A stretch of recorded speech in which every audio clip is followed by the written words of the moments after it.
a mule is still a victory. You know, a mule is still a lighthouse in the darkness.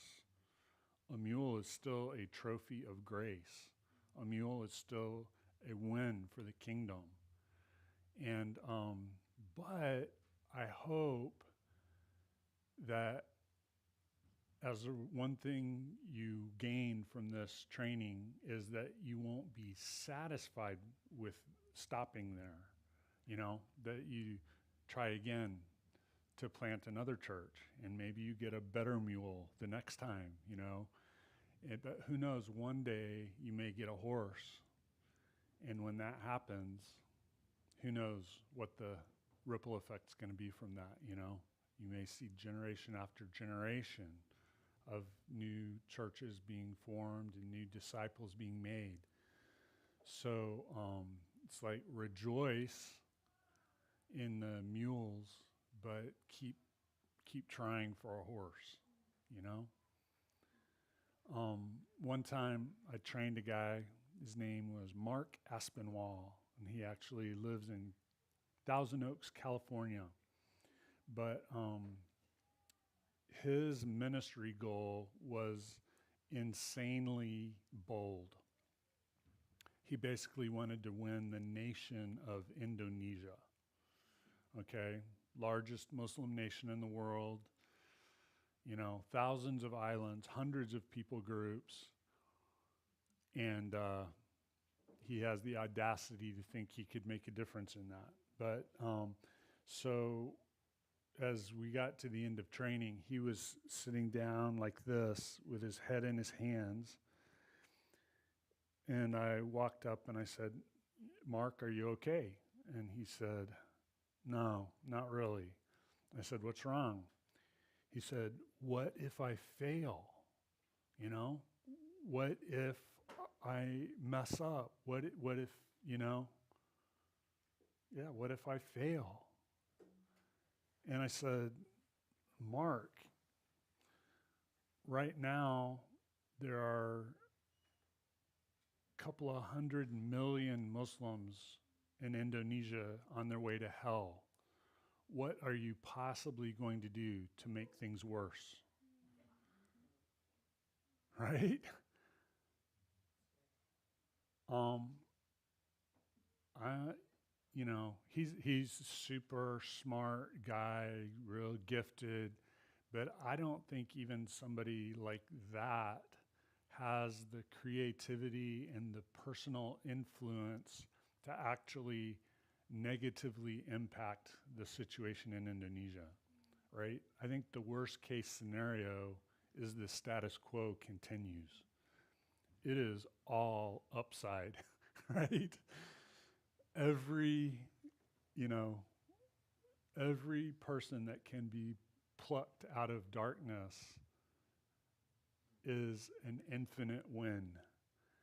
And, you know, I just don't think there's any concern that any of us are going to go out and try to implement what we've learned and make things worse. So, you know, just rejoice in all the upside that God allows you to see. And in my mind, the only failure is in not trying. Wayne Gretzky is considered by many to be the greatest ice hockey player that ever lived, and he wasn't that big or strong or fast or an especially skilled skater. And so it sort of mystified people how he was so productive as a goal scorer and in assists and everything. And so one time, a reporter asked him, you know, Wayne, what's the secret of your ability to score so much? And, you know, he oversimplified a bit, but his response was, you miss 100% of the shots you never take, you know? And I should have memorized this. It just popped into my head, but There's a quote from Roosevelt that I had on my desk or on my office wall for years. And it says, the gist of it is not the critic who counts, not the man who points out how the strong man stumbled or where the doer of deeds could have done them better. The credit belongs to the man who is actually in the arena, who knows the great, I forget, but anyway, it's the great strivings, the great difficulties, the great joys, of accomplishment, who in the end knows, I don't remember, but the idea is at least he knows what it's like to be out there trying, and if he never succeeds, he's still the hero, and I want you guys to live like that, not to be on the sidelines. Way better to get out there and do it poorly than not to get out there. Anything worth doing is worth doing poorly. I'd far rather fail at attempting something great than never to attempt anything. So don't let fear of failure keep you from swinging. Babe Ruth is known as or was for decades known as the guy who held the record for the most home runs. Nobody realized he also held every record for striking out, but he was still great. So, yeah.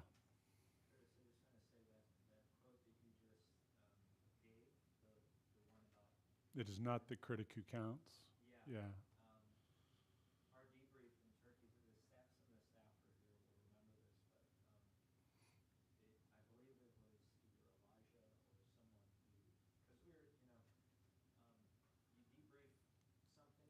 Yeah.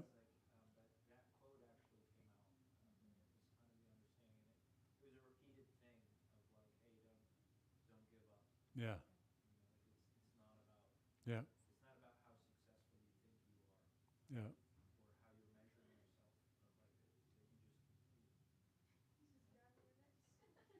Yeah.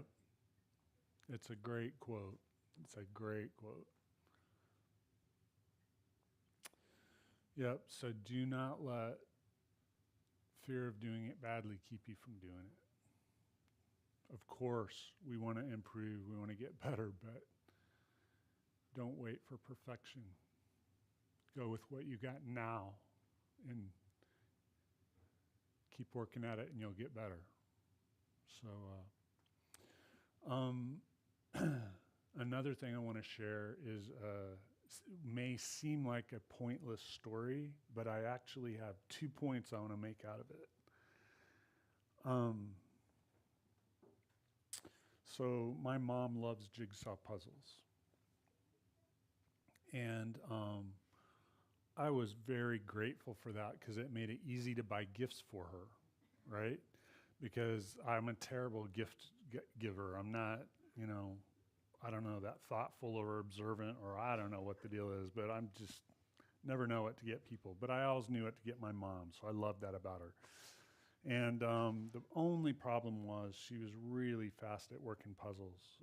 I tried to get her, big ones. So I would wait till they had a sale on puzzles and like they're discontinuing a series or something. And then a lot of times you can go and you can get the 1,500 piece puzzles for $1. So you wait for one of those sales and then I'd go like buy 20 puzzles. I'd have like 10 birthdays and 10 Christmases. Just stack them up in my closet and I'm ready for 10 years, It was great. But I did feel bad that she would work them so fast, so she didn't enjoy them for that long. So one time I thought, well, I'll bite the bullet. And I bought her like a 12,000 piece puzzle. But it was, super expensive, and those things never go on sale. And so it's like, that can't happen again. That's not reproducible, that's not sustainable. So, but the bad news was I still had a bunch of puzzles in my stockpile. And I realized there was a solution staring me in the face. It was the box. Well, it was the box. I gave her the puzzle, but not the picture. And suddenly, it took her a lot longer. You see, the reason my mom was so fast was she has this kind of freakish ability. She can take a piece and she'll hold it and look at it carefully, and then she'll turn it a quarter turn, look, turn it a quarter turn and look, turn it a quarter turn and look.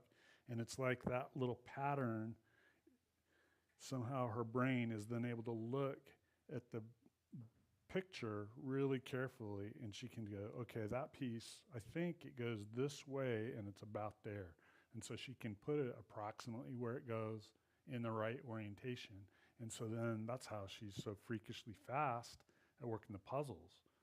But you don't give her the picture and she's a mere mortal. It takes her, days and days to work one of those if you don't give her the picture. So life was good again, right? She was getting so much longer to work on each of them, and I still was getting by with my cheapskate $1 puzzle.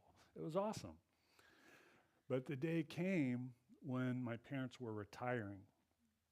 Even I am not so cheap as to give my mom a $1 puzzle for a retirement gift, right? But I'm so bad at buying gifts. So I didn't know what to get her, and I was thinking, and I was walking down the road one day, and I saw one of these puzzle sales.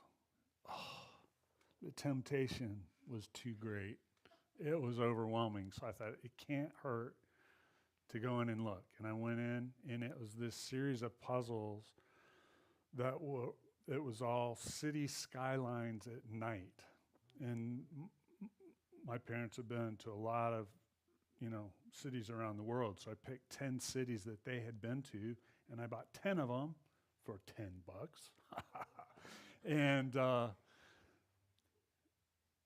did exactly what you said. I mixed them together. These 10 puzzles of city skylines at night. It's rare. I hope you are ashamed. I have never met anyone as depraved as I am who thought of that. You are horrible. I can't believe it. You look so innocent, but no. An evil monster lurks within. But so right in front of her, I'm dumping these boxes out and mixing them. She's going, Curtis, no. And I dump the next one. I gave her the pictures, but if you've ever noticed, one city skyline at night looks pretty much like another. And they're all the same company, so they've got the same back, that's the same cut of puzzle. But it still worked out great for me. $10, right? But I must admit there was an unforeseen impact in that they were retiring, moving back to the U.S. They had bought this nice little house, but they had to build this big extra room on it so they could set up 10 card tables so she could work all of these puzzles. And it took her 4.5 years. Yes, she finished all of them. 4.5 years. Think of the enjoyment, right?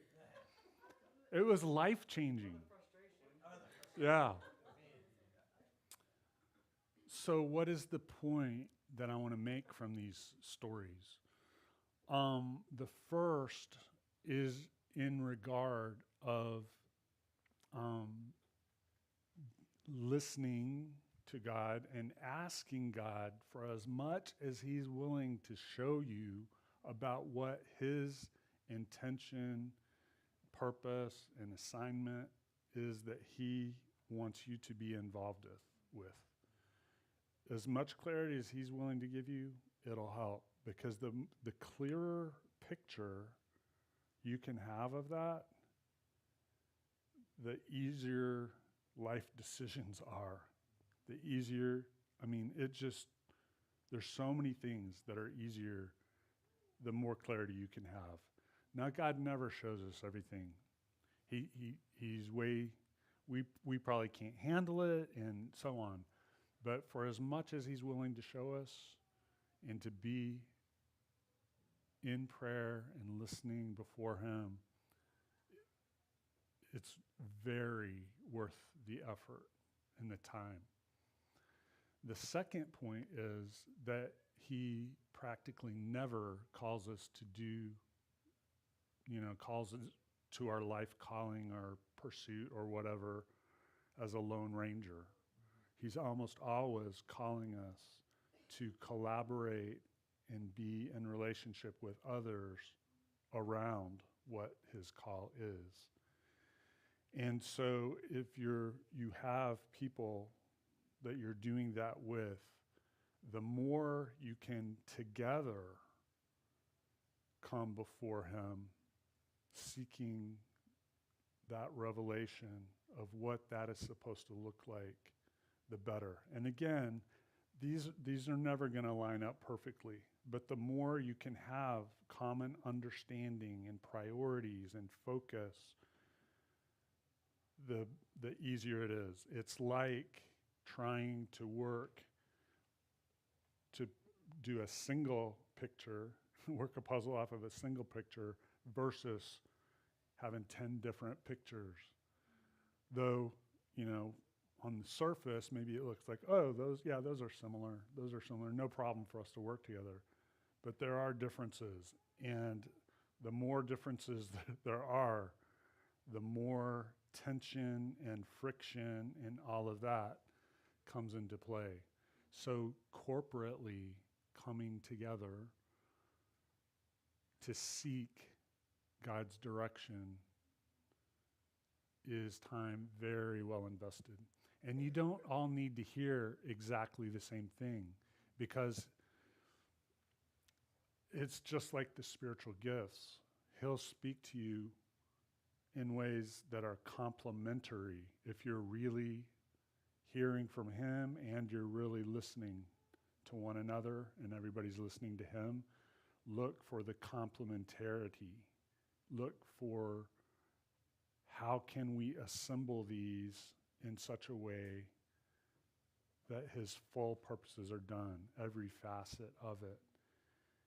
And those intersections are important.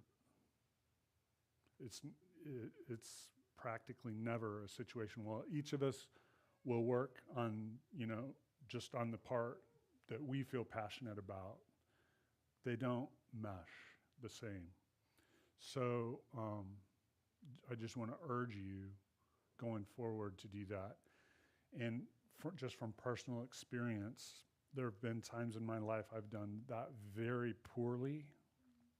And those have been the most frustrating, challenging, difficult,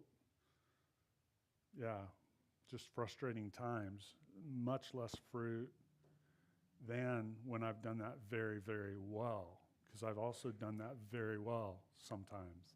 And those have been the most life-giving, relationship-building, joyful, fruitful, peaceful seasons of my life. So, work at it. You'll be glad you did. Seriously, you'll be glad you did. You want to say anything on that, Ryan? Because I know I shared that with him last night because he shared with me what he did with some of you guys in your Kona team yesterday. And you want to just talk about that?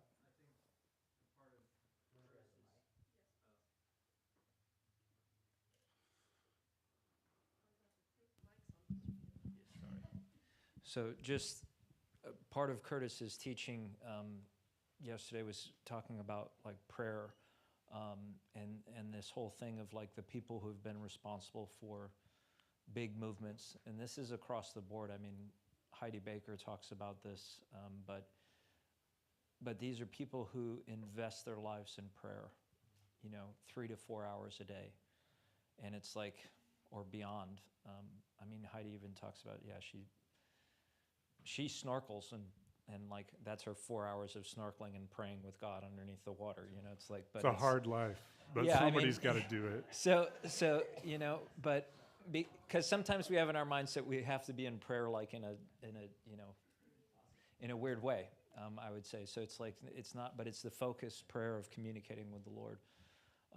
But the whole idea is if we can get that and put that first, then we'll see multiplication, and we'll actually see things birthed and movements happen.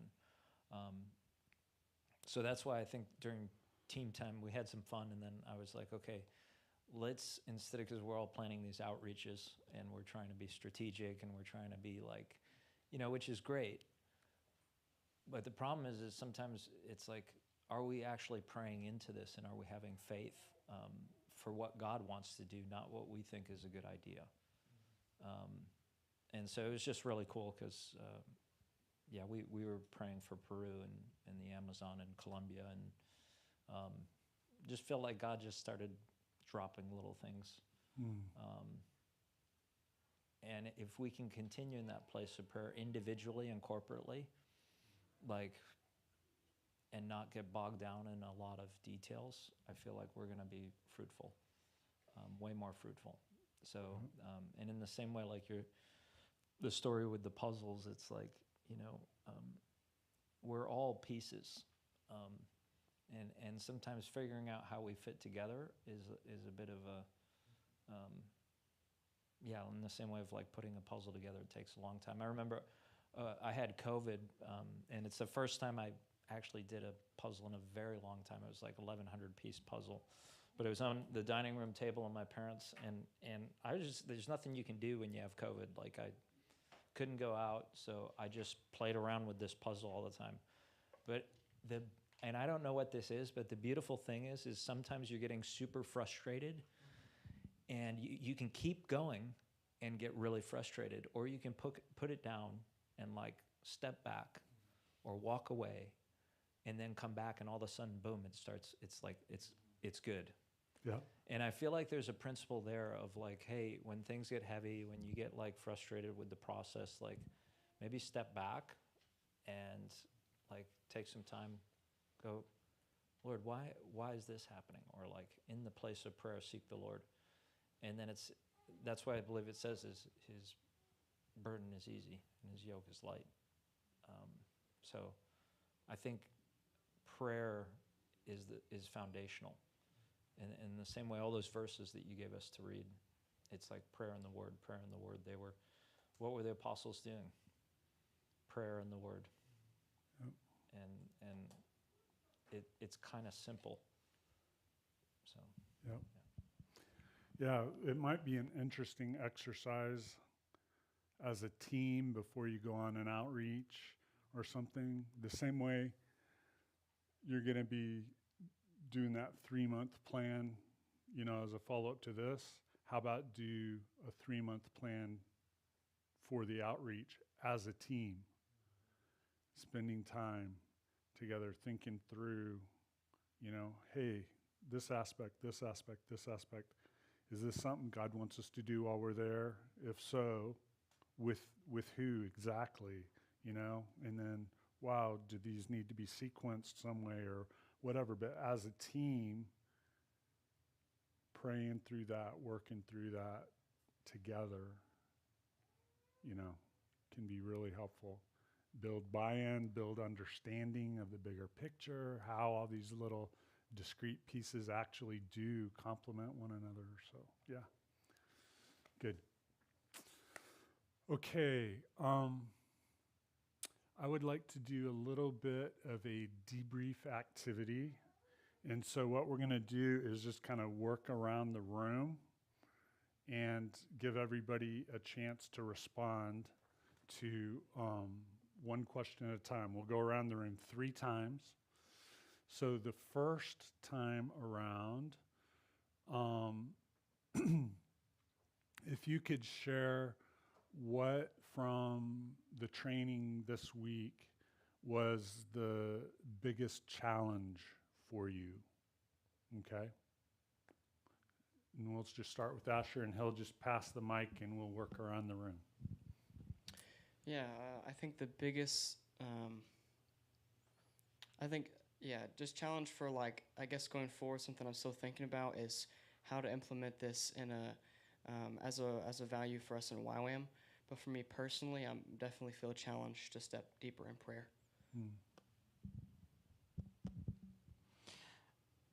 Yeah, I echo Asher, and just like the challenge of doing this, just the start of, I understand it, but yeah, just the challenge of doing it and finding the people to do it with. Yeah. I echo the echo. No, It was a good answer, Asher. no, no, maybe a little different. I think, yeah, this has really been valuable and rich, and I really appreciate it, and I feel like I learned a lot. But I think my thought is here, while I'm here, and times I'm in the States, and all the other responsibilities and things that I feel like God's given for us to move forward with. How do I implement it? But yeah, I do want to see this there. So weighing out, like, what are the little practical steps I can do even in the midst of a full schedule? I think that for me, that's the biggest challenge. But I've loved this. Yeah. Yeah, I think for me the biggest challenge is this. I know this principle of MAL, the model assist, watch, and leave. And I think I told you this. I saw it in place in a carpentry project with some staff members a couple of years ago, and it was like the light bulb went off of like, oh my God, I've been doing things a little bit backwards. And so I think that the challenge is like, I feel similar to like what Jacob's saying is, how do I take this and what this concept of a discipleship making movement and kind of plug it into what we're doing, and tweak it the way it needs to be tweaked so that it can actually like bear fruit and see discipleship making movements happen amongst unreached. And that's kind of a culture shift and a mindset shift of like what our outreaches would look like to a large degree. And I'm like, okay, so that's in my mind, that's the challenge. How do I take this and cross it over so that it can actually bear fruit? And then also, how do I apply it personally in my life? So it's like twofold. Yeah. I feel like. Yeah. Do you have something to say? Thank you for your input. I think that was an echo to everyone else. Are you trying to hit the off button? Hey.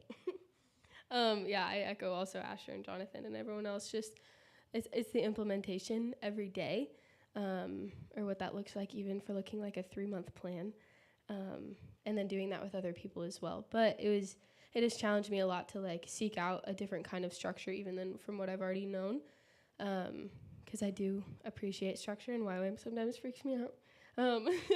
But yeah, just yes. I'm gonna pick it back up. Okay, thank you.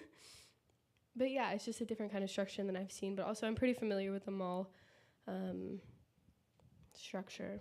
But okay, I'll be done. But thank you. It has been challenging to implement the newness of it to me, and then also just like spend time, like Asher said, in more prayer. I love this week. I loved everything that we did, and I feel really challenged in lots of the areas and seeing how much more there is too. I like what you said yesterday. You can't impart something that you don't have already. So I definitely feel convicted in that area, and I feel also challenged on like comfort in my life and like choosing like where I've chosen to be like lazy or like not choose certain things like prayer or other disciplines, and I do want to grow in those areas. I guess the part where I've been challenged the most is kind of the community that you brought into it. Usually when I think of praying or I think of kind of interceding, yeah, we do it as a group every Tuesday and Thursday, but I really also love doing it by myself and just because then you have way less distractions and stuff. And just to intercede and take time just by myself and go through the steps instead of doing it as a group, which I've done, but I would definitely want to put it more into action. I think similar to a lot of people, for me, it's the challenge of implementing it in day-to-day life. And then specifically for me, I feel like people who are in my close circle of like friends and family, how I'm going to be able to implement this and like be a light to them, to the people who are already placed in my circle of friends and family. So I'm just still thinking about ways that I can do that, and I'm challenged in that and thinking about it. So thank you so much for getting my mind turning on those things.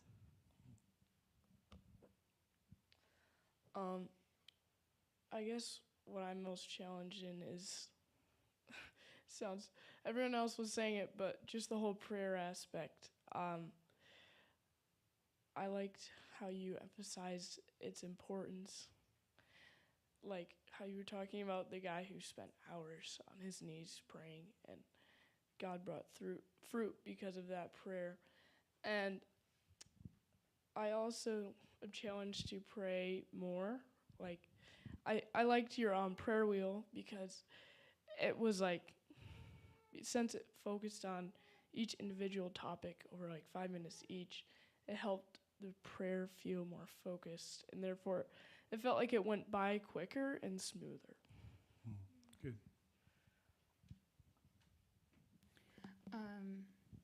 Also the prayer, but I really liked your challenge to pray for the nations instead of the cars. And then looking at the fear of failure a little bit closer, and really challenged by the, what are you going to do to make it worse when thousands of people are already going to hell? I think that really speaks to a lot of us that struggle with evangelism, because there isn't a way that we can make it worse.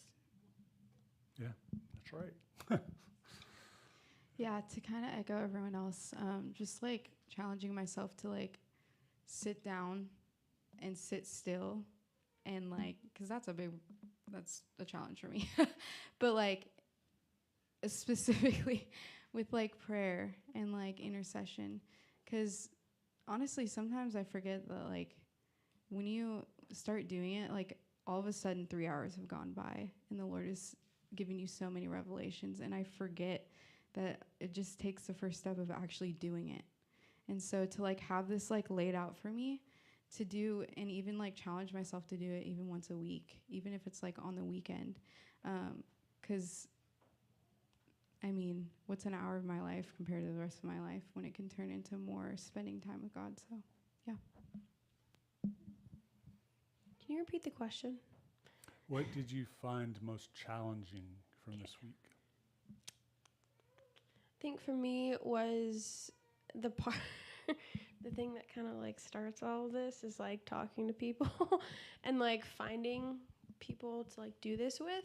I think that's the most challenging part for me. I'm not like a super people person, so it's a little bit more difficult.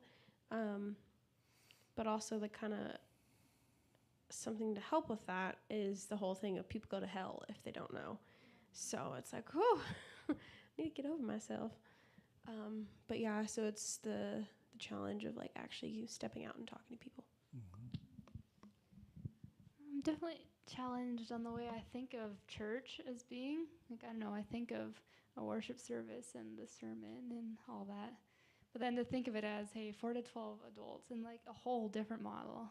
And just remembering that, like in the Bible, we're the church. It's not a model that the word church is based off of. So I don't know, I'm just challenged to just completely rethink, like, or revamp the way I think.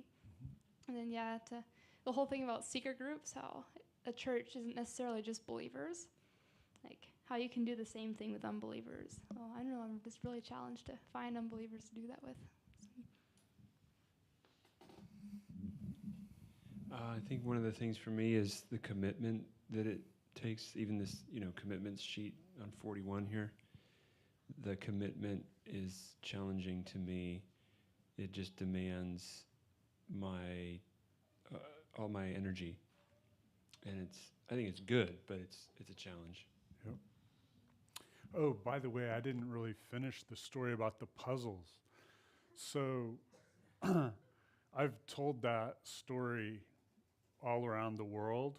And when you're internationally training in this kind of stuff, a lot of times they'll give you a present, from the country, to say thank you for, what you've been there and stuff. So I've noticed this pattern after I started telling this story is they would give me a gift, and I always ask, would you like me to open it now or whatever? And they started saying, no, that's not for you. That's for your mother. You don't deserve a gift. It's like, you monster.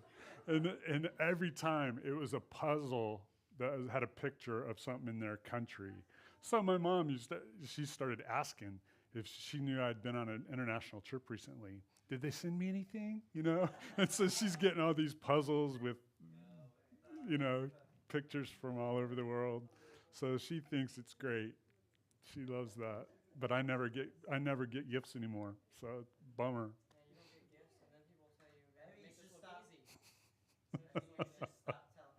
Yeah, exactly. Says the monster that's just like me. All right. So let's go around a second time.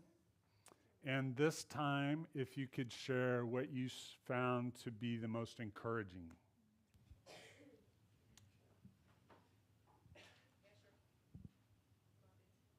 I'm thinking, sorry. Yeah, there's so many good things. It's on. He's thinking.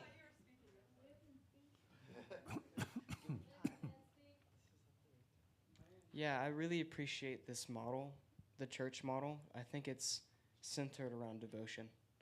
And I think that's what the church is missing. If people were devoted, then we would see the Great Commission fulfilled.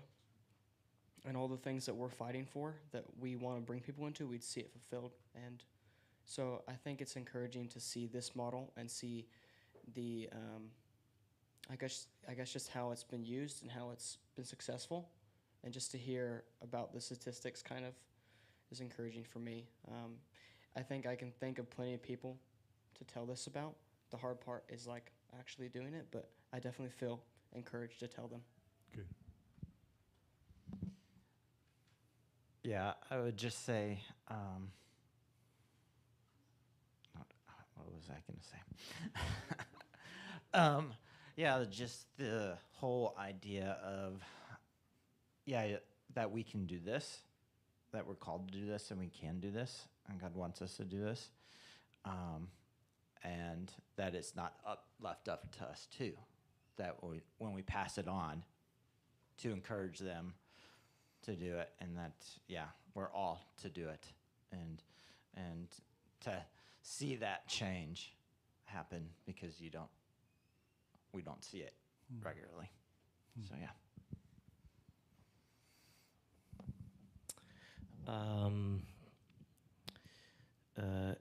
I think one thing I appreciate is that I think there's a lot of theories out there that maybe don't always bear a lot of fruit. They're theoretical, but this is really cool because this is tried and true, and it's bared a lot of fruit. So I think that gives it a lot of authority. It's really cool. So I appreciate that. But I was thinking about what holds us back and hinders us.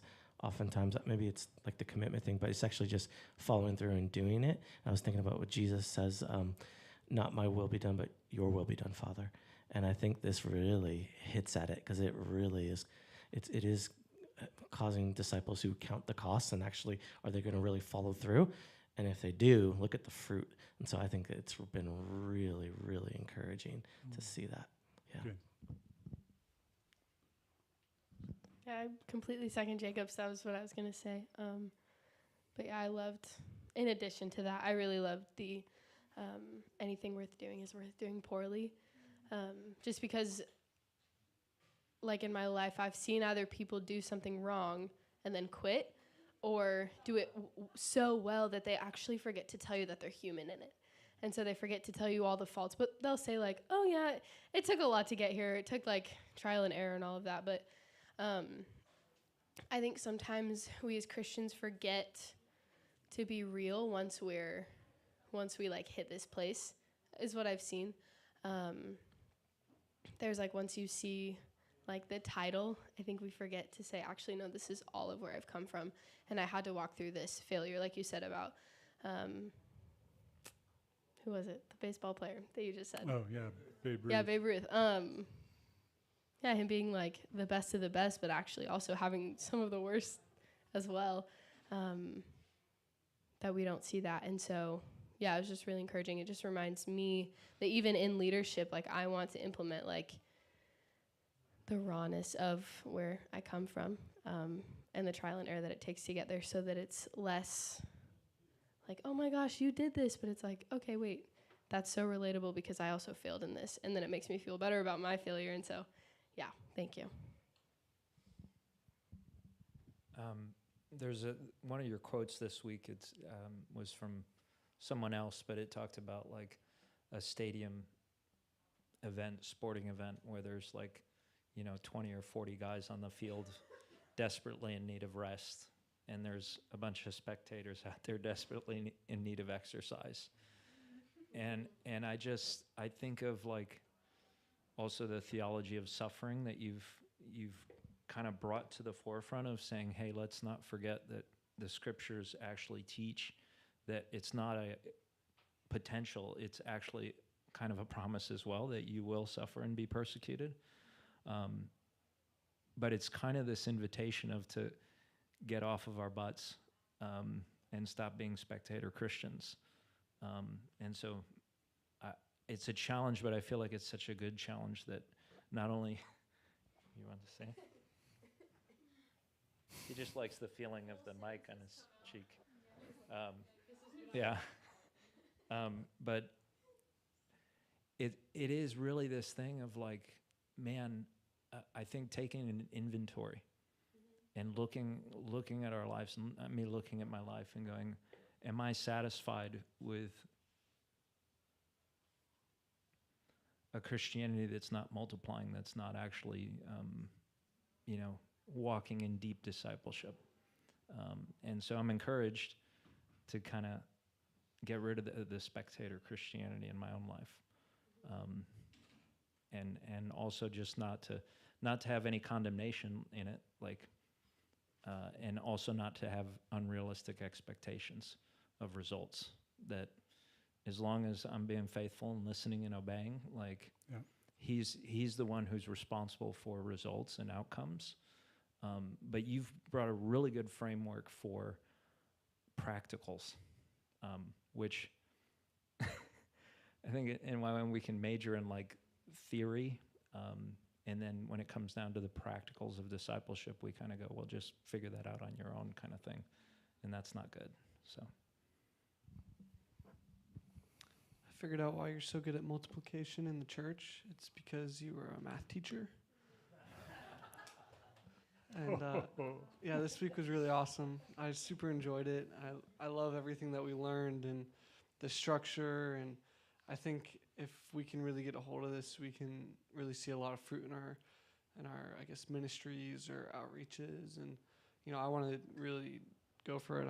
I'm already texting my friend about it, and I think this could be really, really incredible. And I think it's really awesome, like, that you're gonna want to coach us and help us, and so that's really honorable. So thank you.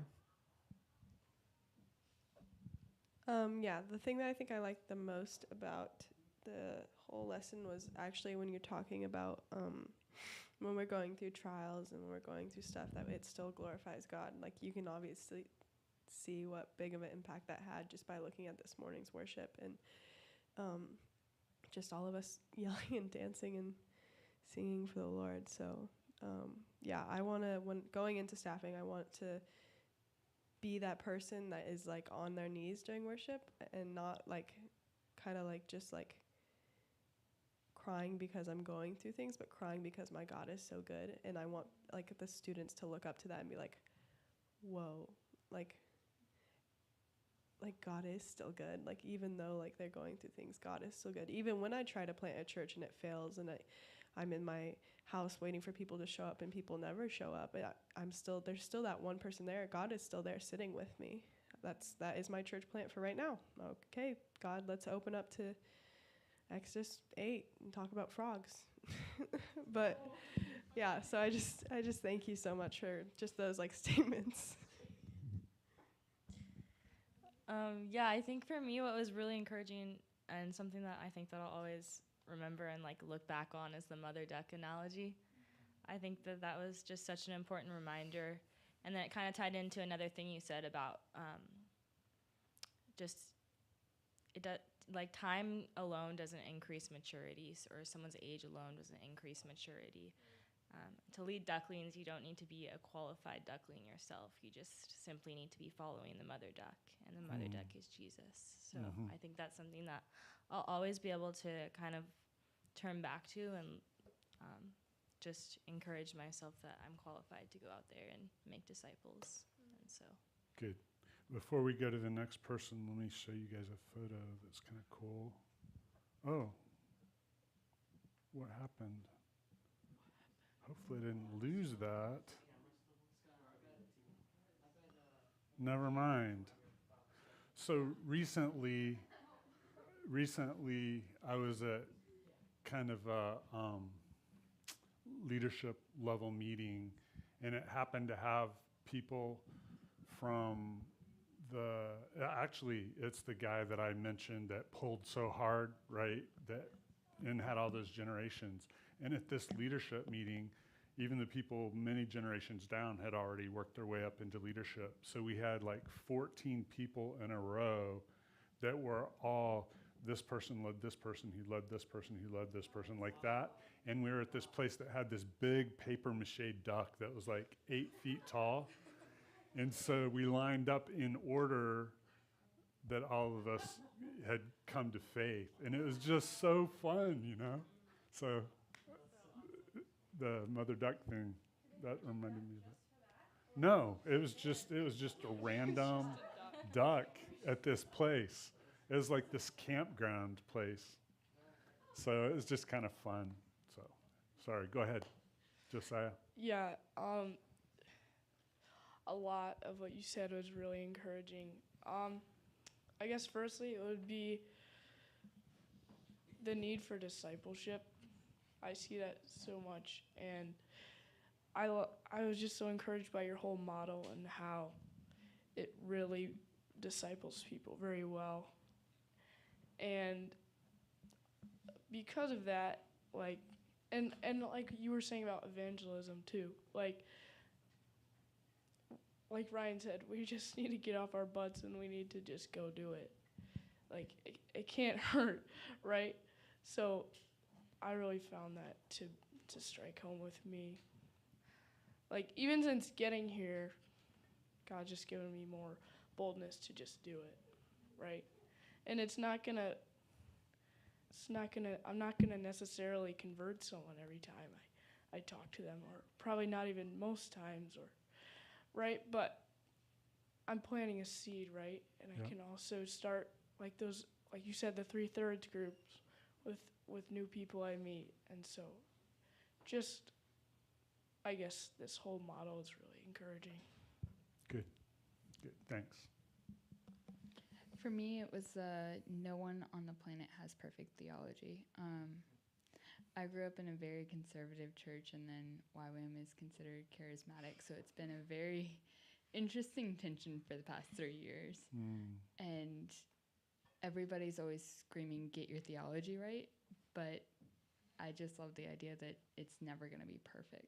Yeah, just keep growing, doing the best you can. God is amazingly patient with us.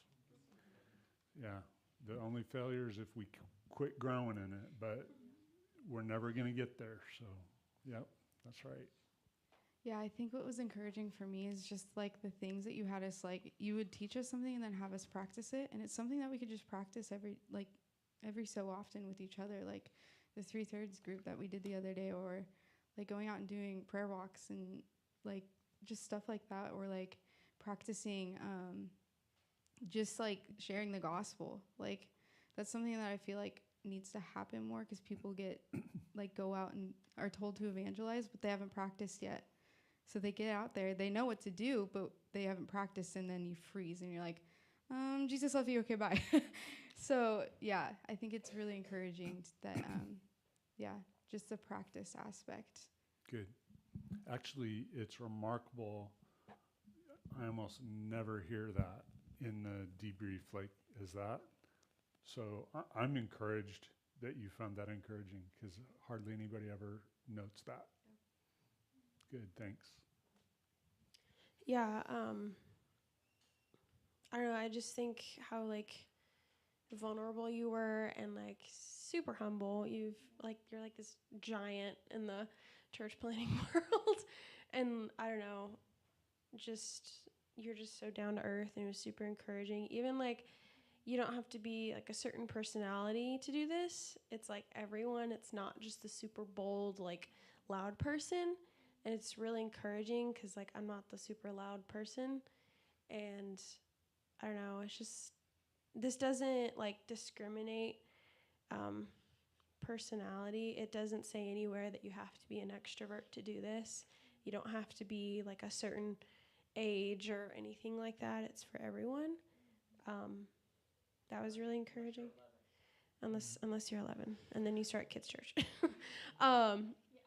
But and also again like all the models and stuff, and like you were out there with us and like doing it. You weren't just releasing us and be like, go have fun, I'm gonna stay here. Like even the prayer walk, you went out and did it, and like we're standing out there, you're like timing us and like encouraging us. And I don't know, that's just, it speaks volumes, because I feel like a lot of people in leadership now, they tell you to go do things, but they're not actually doing it. They may have done it in their past, but they are not doing it currently. And like you're doing it currently, and like you have your group and like all of this stuff. And I just think it's awesome. Even the fact that you hand out your phone number, there's some crazy people in the world. And like You've proven that. Anybody who would I'm think of not mixing that puzzles crazy. is like, I can't believe I gave you my phone number. But I don't know, it's just really, it's super cool. Just overall very, very encouraging. And I feel like it calls all of us out a little bit of like, hey, go do it. Get off your bum. And there's structure. Beautiful, beautiful structure. I love planning. And like this is so encouraging, because like starting a new ministry, starting a church, it doesn't have to be super out of whack and like crazy and maybe this will happen, maybe it won't. Like this is like, you don't have an excuse. Like it's already been like created. You can just go off of this. So like you don't have to be a certain education level or anything. Got this. Get it together. I love that you like had, I mean, I don't want to say protocol, but like had very, very practical things. Like this is how you make disciples. This is how, like, at least this is one way. I don't know. I'd heard so much about discipleship, and the speaker was assuming that we already knew what it was, already knew how to do it. Just like, okay. So, but I don't know. I struggle in that area because I'm kind of scared to lead someone to the Lord, because then, well, what do you do with them? I don't know how. Like, you're saved. Go figure it out.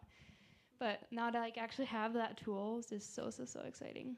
And yeah, I loved everything. I also loved how you were talking about like horse versus mule, and like how even mules are victories. They're still useful, and like it's okay to try and fail. And yeah, things worth doing are worth doing poorly. So yeah, thank you so much. Good. Yeah, I was encouraged by just for me personally the timing of this training. And it's like scratching an itch on your back. And this training was like the perfect stick or whatever. It reached it. I've been trying to reach it for so long, and it's like, oh, there it is. So that's how I feel. I feel like it was for me a God timing training. And it just encourages me, because I feel like God's saying this is what he has for us. So good. I'm a little hurt that nobody mentioned the magnificent art you were exposed to, but I'll get over it. Yeah, everybody assumed that. Okay, so we're going to go around one more time, but this time, instead of Asher speaking, we are going to speak to Asher, and I'm going to put everybody on a timer for 2 minutes. So you have 2 minutes for everybody to give input to Asher, and we're just sharing things that we've come to appreciate about Asher.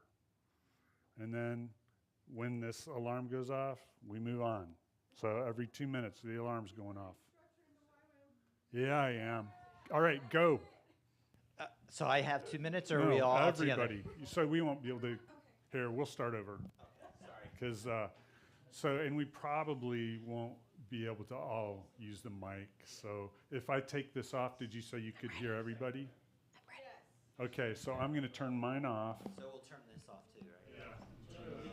No, yeah. Right. It's about 10 seconds per Well, person. no, but we don't all have time to share. We've only got 2 minutes total for everybody to share. So you do not need the mic for this. No. So are we mic's just off. encouraging him? Yeah, just what we've come to appreciate about Asher. Oh. Ready? Go. Asher, I just appreciate your just desire to go out and be bold and just to witness your passion for witnessing. Yeah, I really you're awesome at like asking questions and like just going deep and like you're really like engaged and it's very like encouraging and like inspiring. Also, the fact that you do stuff even if you're uncomfortable doing it. Asher, I'm encouraged by the way that you use your wisdom and you think about what you believe deeply, and that you're able to share it with others and encourage them. Yeah, I think you care a lot, and you take the time to like really get to the heart of a matter. It shows that like you actually care. Okay, I love how you're both gentle and yet like dynamite at the same time. You know, like the things you say, sometimes you're like, wow, that's so profound, so wise. You're so bold and yet like meek and gentle at the same time. It's awesome. Yeah, I feel like you have clear vision and you're going to do what you say you're going to do. Yeah, you're really passionate, you're really driven. You won't stop at just like a surface answer. You're going to keep going and going. Just for understanding, for the sake of knowing the Lord deeper and better. I love that you love learning, and you also love teaching. You're really good at teaching, and you desire for other people to understand as well, which not a lot of people will come alongside and teach someone something. So I really appreciate that about you. Yeah, I think you're a man of conviction, evangelism, but also this deep guy who like loves missions, loves the Palestinian people, loves language, and has the ability to learn languages. I feel like it's not just one or two. Bless you. Amazing. That was a long 2 All right, minutes. next. Jonathan. Yes. Has it started? Yeah. Awesome. Jonathan, I really love how encouraging you are and how you try to make sure everyone's included and everyone's heard and like everyone is understood and that you're an advocate for people. Yeah, Jonathan, you every time I see you in the morning writing the Bible out, in the morning, the wee hours of the morning, writing the Bible out, I keep thinking of this movie, The Book of Eli. It's like he memorized the Bible, and I feel like you have this deep appreciation for the Word, and it's like you devour the Word. You want to get it so deeply embedded inside of you, and that's just it's a beautiful attribute of you display hunger for the Word of God. Yeah, when I think for at least for this school, getting to know the people in this school, when I think of dedication for the word, I think of Jonathan, I was actually thinking about, I think yesterday night I was thinking like how thankful I was that like you're in the school with us and we got to meet you, and like you're such an incredible guy to be around. You're so kind. I love every single time how like you'll give me a hug, and that's so meaningful. And you know, I love chatting with you in the morning. You're so kind. You're so like you're always on time. You're so responsible. You're just like an incredible person. And again, I second what they were saying about like your hunger for the word. That's really incredible. Jonathan, I'm really encouraged by your faith, and as I've gotten to get to know you a little bit more, I've just recognized that your whole life has been a series of like stepping out in faith, and I can definitely see that in your day-to-day life, is that you constantly step out in faith for the Lord. Yeah, Jonathan, I love your combination of you have desire to grow in the knowledge of God, you hunger for the Word, righteousness, holiness, and you exhibit that because you're a lot of fun, and you're still a lot of fun, which is really cool. All right. Jacob, you're a crazy evangelist, and you practice what you preach, and you're such a good dad. Yeah. Oh my gosh. Oh my gosh. Just amazing thing. Anyways, I love that you're so humble and you're ready to learn, and you're sitting there, you're just like ready to like devour and ask questions, and I think it's awesome because you're like the base leader, and like you're a student, and I think you'll always be a student because you're always wanting to learn and gain more information. Yeah, you're a man driven by vision, and you're a very tunnel vision person, and it's cool to see when you like focus in on things. It's like you make it yours, especially in evangelism. Like I've seen you put the foot in the door and literally not let the door close because you're like focused on Come on. It's really encouraging. I'm really encouraged by your boldness to share the gospel. Also, when you're just talking with us, a lot of us are young and naive, but you bring wisdom to every conversation, and it just helps balance out the whole dynamic. Yeah, you are just full of wisdom. Like even like listening to you, like sometimes I'll walk by and like you'll be having conversations with people, and I'll get like a snippet as I walk by, and I'll be like, whoa, like just like whoa, like you always are saying these like crazy things, and like I'm just so appreciative like that you're here, and that like even if it is a side conversation, like I can still hear that like bit of wisdom that the Lord has given you. I loved how, like, just kind of echoing what Asher said, how, like, when you have that tunnel vision, like, grasp something and don't let it go. Like, that day at the college, you're like, we're going for words of knowledge, and then, like, had a word for everybody we talked to. It was just so incredible. Just, yeah, there's a lot that, like, I want to glean from, like, the way you talk to people. Like, you're so bold and just, yeah, it's very inspiring. You honor roots. You have an honor for things that have gone before. And it's very important. All right. Next. Ryan, you just are a great example of what a leader is. Yeah. You lead well, and you humble yourself, and you desire to seek the Lord. Yeah, you carry great humility, and seriously, like it's inspiring, encouraging, convicting, and you also have like a crazy gift in the prophetic, and your desire to go deeper in it is really encouraging as well. Yeah, you lead by example. You're a good person to follow. Just your desire and hunger for the Lord, and I think you have a lot of impact on people.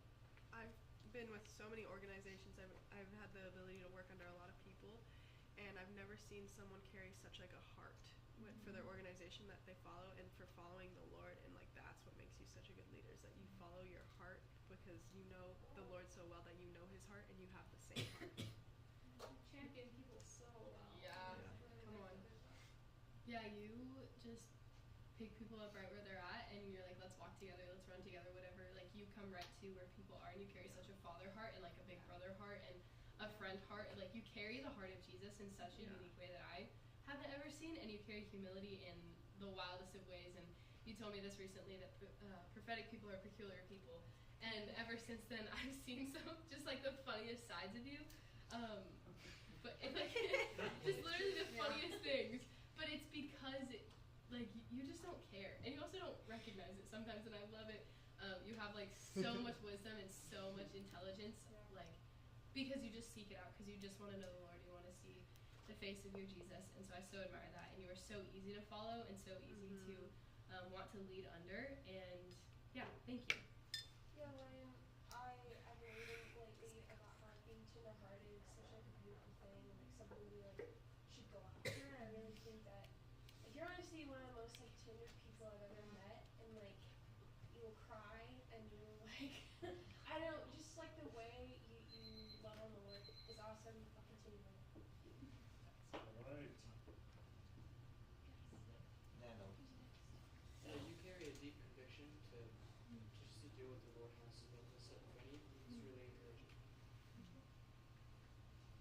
there's a maturity about you that's pretty evident. And I thought you were like at least 25. I think there's something that God's given you in your life experiences already that has pushed you into maturity. If there was something that I'd say that you bring to the table, it would be bringing life. It's like you always bring life to the table, whether if it's speaking life into others or speaking life into action or speaking life into anything. You just are like a bringer of life, just how Jesus was, and I really see that in you. Yeah, Nat, your commitment to the Lord is so inspiring, and not just in like the big evident things, but in the small things in everyday life. Like you are so steadfast in your commitment to the Lord in every little thing that you do. Just self-sacrificing. You sacrifice your time and energy just to minister to people in the same commitment. Like everything you do. Yeah. Yeah, I think you're so authentic with like not pretending to be something that you're not, and also that, and just like Joe said, there's a maturity of like because of the things that you've walked through and a grace that God's put on your life to hear from Him and to speak out prophetically over people, but not just speak out, but I feel like there's a you have like a breakers thing where you break things off of people, and you carry this father heart, but mixed with like radical celebratory. Like you just love to celebrate and enjoy God and people. It's a bit contagious. So. Yeah. God's gifted you with like leadership and the prophetic, and it's been so cool. Like we know you, Nat, and staffing with you, and like God's really like awesome. All right, next. Julian, Surely can. you are awesome man of God Yeah. who is passionate for the Lord and hears His voice and is willing to do anything that He says. Just like yesterday with the video talking to the guy playing video games. Yeah. Julian, you have such a love for other people and a love for the lost. My first impression of getting here was Julian coming out and just saying what was going on and helping me with my stuff. I was just so thankful for that.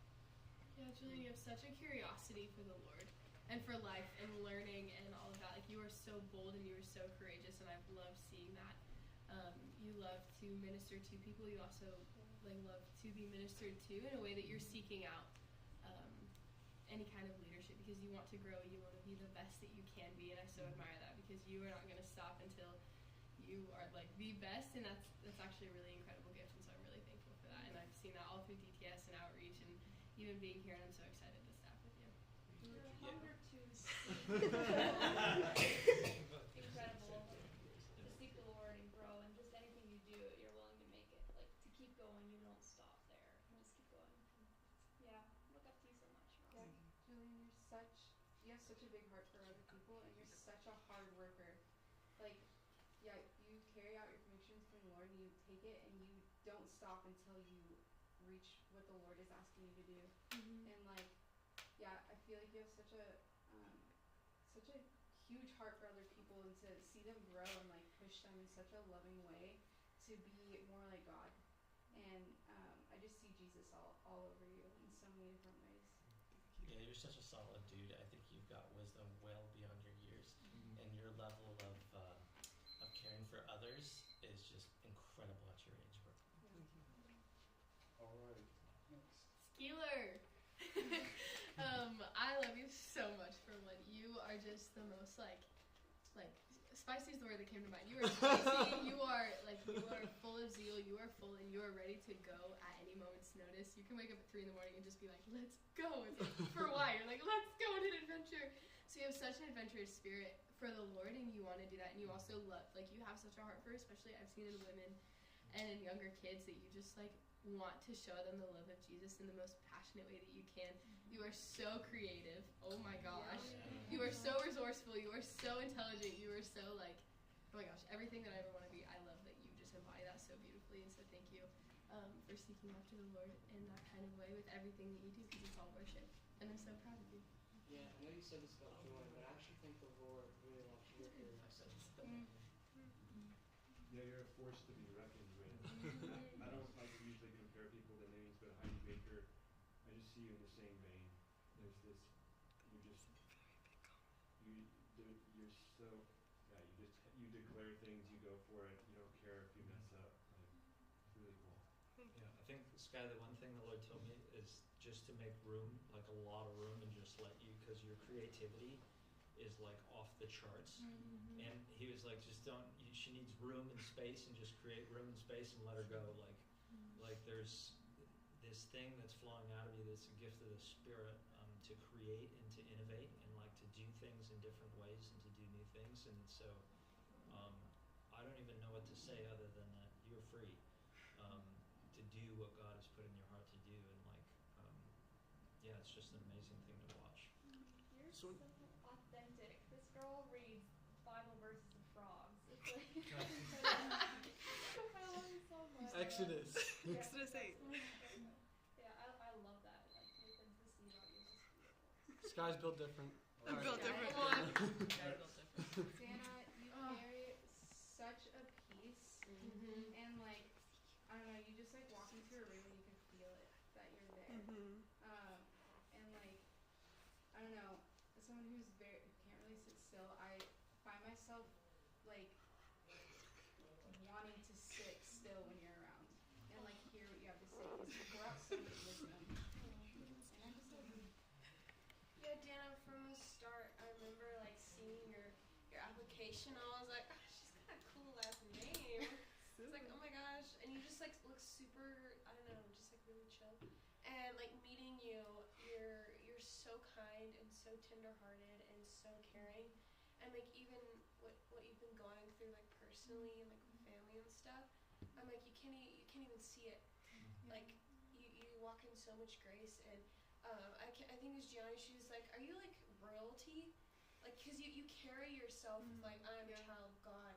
And I just think it speaks volumes. And wherever you end up in life, like people are gonna recognize that like you know who you are, and like you're not ashamed of anything. And I really think I don't know, you're just gonna be one of those people that impacts so many people. You might not be ever like recognized, but like, dude, when you get to heaven, there's gonna be a party, and so many people are gonna be there because of you. When I think of Dana, I think of resilience, just like, and ironically, like silver coins from like way beyond like Jesus's time. We still have coins from back then, and you can still like even see the inscriptions on them. You can still see the faces on them, and like when I think of you, no matter what you go through, no matter how like much like the world tries to sand you down or tries to like melt you, like you're still there, like, and like you have like Dana, daughter of Christ, and then it's like your face on it, and it never, no matter how hard like the enemy tries to like rub it off, it like always will be there, and like it'll never fade away. And you could be Hawaiian. I'll say that. Like seriously, the culture of Hawaii is like, if you were dropped in Hilo and I crossed you on the street, I'd be like, oh, she's a Hawaiian. I'll go into that more later. Josiah, yeah, dude, you're straight off the bat when you got here. I'm like, oh, this poor kid. Literally. He's dropped in front of all these people that know each other, and you just fit right in. And you might, I don't know if you feel like you're like, oh, I feel so on the outside. You're like such on the inside. And it's taken us like months and months and months. It's taken you like a week. And I think God has gifted you with the gift of just like, I don't know, joy and friendship. And that's going to carry a lot, especially since you said you want to be like a missionary. Like that's going to, you're going to be able to go places and make community wherever you are. I'm amazed at you coming out here and you showed up, literally the night you showed up, you were like, where's David Pulaski? And we're like, who are you? And you're like, yeah, I just drove 12 hours or however long, 17 hours in your little car. And I'm like, how old are you? You're like 18. I'm like, oh my gosh. Like, you're so brave. Yes. You're like David. Come on. Brave in the field. So good. Yes, Sarah, you're such a hard worker, and like I've just seen like this passion for just the Lord and seeking out what He wants for you, like grow so much. Like I know it was there before, but I see it like blossoming, and like I just know that the Lord has so much for you, and it's crazy that we found out we're actually cousins. Exactly. Totally. Yeah, just like I want to echo Anna's, like you just have this adaptability, like that, like you carry, not in a negative way, but like you just like conform to the environment that you're put into, And like you don't just conform and you fade into the background, you like conform to it, but you stand out. It's like a flower on a green tree, like a red flower on a green tree. Like you just pop, and everyone knows you're there, but you know that you belong on that tree. Like that flower is supposed to be on that tree, but you just stand out and you stand out for the Lord. Like the fragrance that comes from that flower is the Lord's fragrance, and you just can adapt super well, and it's gonna be so helpful as a missionary. You're a confident man. Yeah. And a handsome one. Love you to the end of the earth. Oh my gosh. You're such a person that like everyone can talk to. Like you're just everyone's person. And I love your organization skills and spreadsheets. But I really think like your voice is so loud. And your heart is so big. Like you can fill the whole world. I think I've said it before, but like you've grown so much since I first knew you. Like you're a completely different person, and that's like nothing that you've done. It's all the Lord. And Holy Spirit in you, girl. Yeah, Kay, you're such a leader, and like, but you're the type of leader that's not afraid to like, just like listen. You stop and listen. And you sit with people, and you're not fast. You're slow. And you sit with that person for as long as it takes, and you're also just so full of wisdom, and you're so vulnerable, and that breeds so much vulnerability, and you're just so strong. Yeah, Kaylin, you're such a breath of fresh air. Like, I don't know, I just kept seeing this picture of like you dancing with the Lord all the time. Like he just calls you his tiny dancer. And you could run. And I really feel like the Lord so delights in you as you delight in all the things that he does. And so I think you're such an incredible leader, you're such an incredible sister and friend, and you are so willing to pour into people's lives. You're so humble and you're so patient, and you really carry the gentleness of the Father and the gentleman spirit of the Father, that you're not going to force your way in, but you're going to wait patiently until someone's ready. And I just so deeply admire that, and I want to be more like that. So thank you from the very, very, very bottom of my heart. I love you. You're also a fighter. Come on. Who perseveres. Perseverance. I mean, the fact that you're trying to learn Arabic. Come on. It's just such With a... Asher. Oh. Yeah. Okay.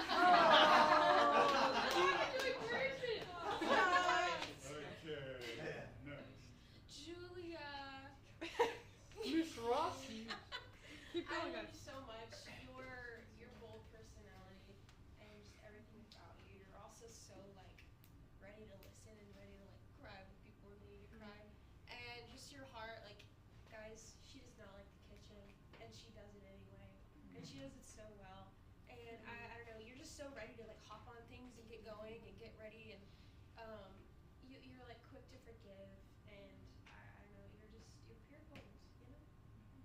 Pure Yeah, you're very servant-hearted, and you carry you're like a beacon of joy. Literally. Jules, I'm so excited to stop with you. It's been so fun like hanging out with you, and you're just such a blast. You're so kind. You're so caring. You're like such a sweet person. I love when like you're like, Julie, give a hug, and give you a hug, and you're so awesome. Yeah, I love how relational you are and how you just so prioritize friendships with people that you like. Even when Josiah showed up, you just like off the bat, like even when anyone shows up, or when there's anyone new, especially I saw with Jonathan and Josiah, that you just like jump right in and treat him like a brother, and it's my favorite because you have such a heart of joy and such a heart to invite people in, and people feel actually very welcomed by you. I remember when I first showed up at DTS, like I just felt so welcome. I was like sick, and now every time that I see you, you're just like a walking hug, and it's my favorite thing ever. And you see the needs of people, and you just like you meet them so quickly because you're like, it doesn't even matter. Like you take self out of things so quickly, and even just in the last few days, you've been so good at caring for my heart. So thank you. Well, thanks, Natalie, for stealing mine. But Jules, you truly are an amazing person. I got here and we just became friends like that. Because you're cousins. Yeah. you have the joy of the Lord in you, and it's so evident. Yeah, seriously. Jules, I love how you can adapt so quickly to someone's needs. You're ready, like on point, to laugh with someone or cry with someone. Yeah. Whatever it is, it's like right on point. Jules. Anna, you're not gonna stop until like you understand, because you so desire the knowledge and the wisdom of the Lord, and you want the facts because you know the value of that, because you're not gonna be here swayed by feelings. You like, I love actually how you kind of like, you're like, why are you feeling this way? Like kind of towards things, but because you understand the value of that. And so I thank you, and I thank you for being such a big sister to all of us. So you're gonna call us higher, because you have such an exhorting spirit and such an encouraging spirit, and that you love to speak life into people. And I've seen that even in the last 20 minutes, that you just so care. So thank you for being caring and servant-hearted and passionate and just ready to go after what the Lord has for you. Yes, Anna, you just serve the Lord so well. You're so servant-hearted, willing to sacrifice your time and energy, and you love people well, and you see their needs, and you meet them, and you encourage them. So. Yeah, you see injustice quickly, and you demand justice, and that's a really neat thing. And I think God's certainly put that in you. Yeah, you also just like draw people like closer to you. Like when you have a vision, you bring people into that vision, and people will die for that vision. Not in a negative sense, but like you like have such this passion that it pours out and it overfills into other people. And like I've already said that with Saudi. Like when you told me about your heart for Saudi, I was ready to die for like Saudi Arabia. And like that's gonna be such a great thing for like kingdom. Yeah, you're a force to be reckoned with. Yeah. I mean, just watching in Krav Maga. Like, in general, in life, you are a force to be reckoned with. Yes. More than meets the eye. With you. Yeah, I have bruises for weeks from you, but also your value for truth is evident, and you carry a level of seriousness that I think is fear of the Lord that I think we could all, use.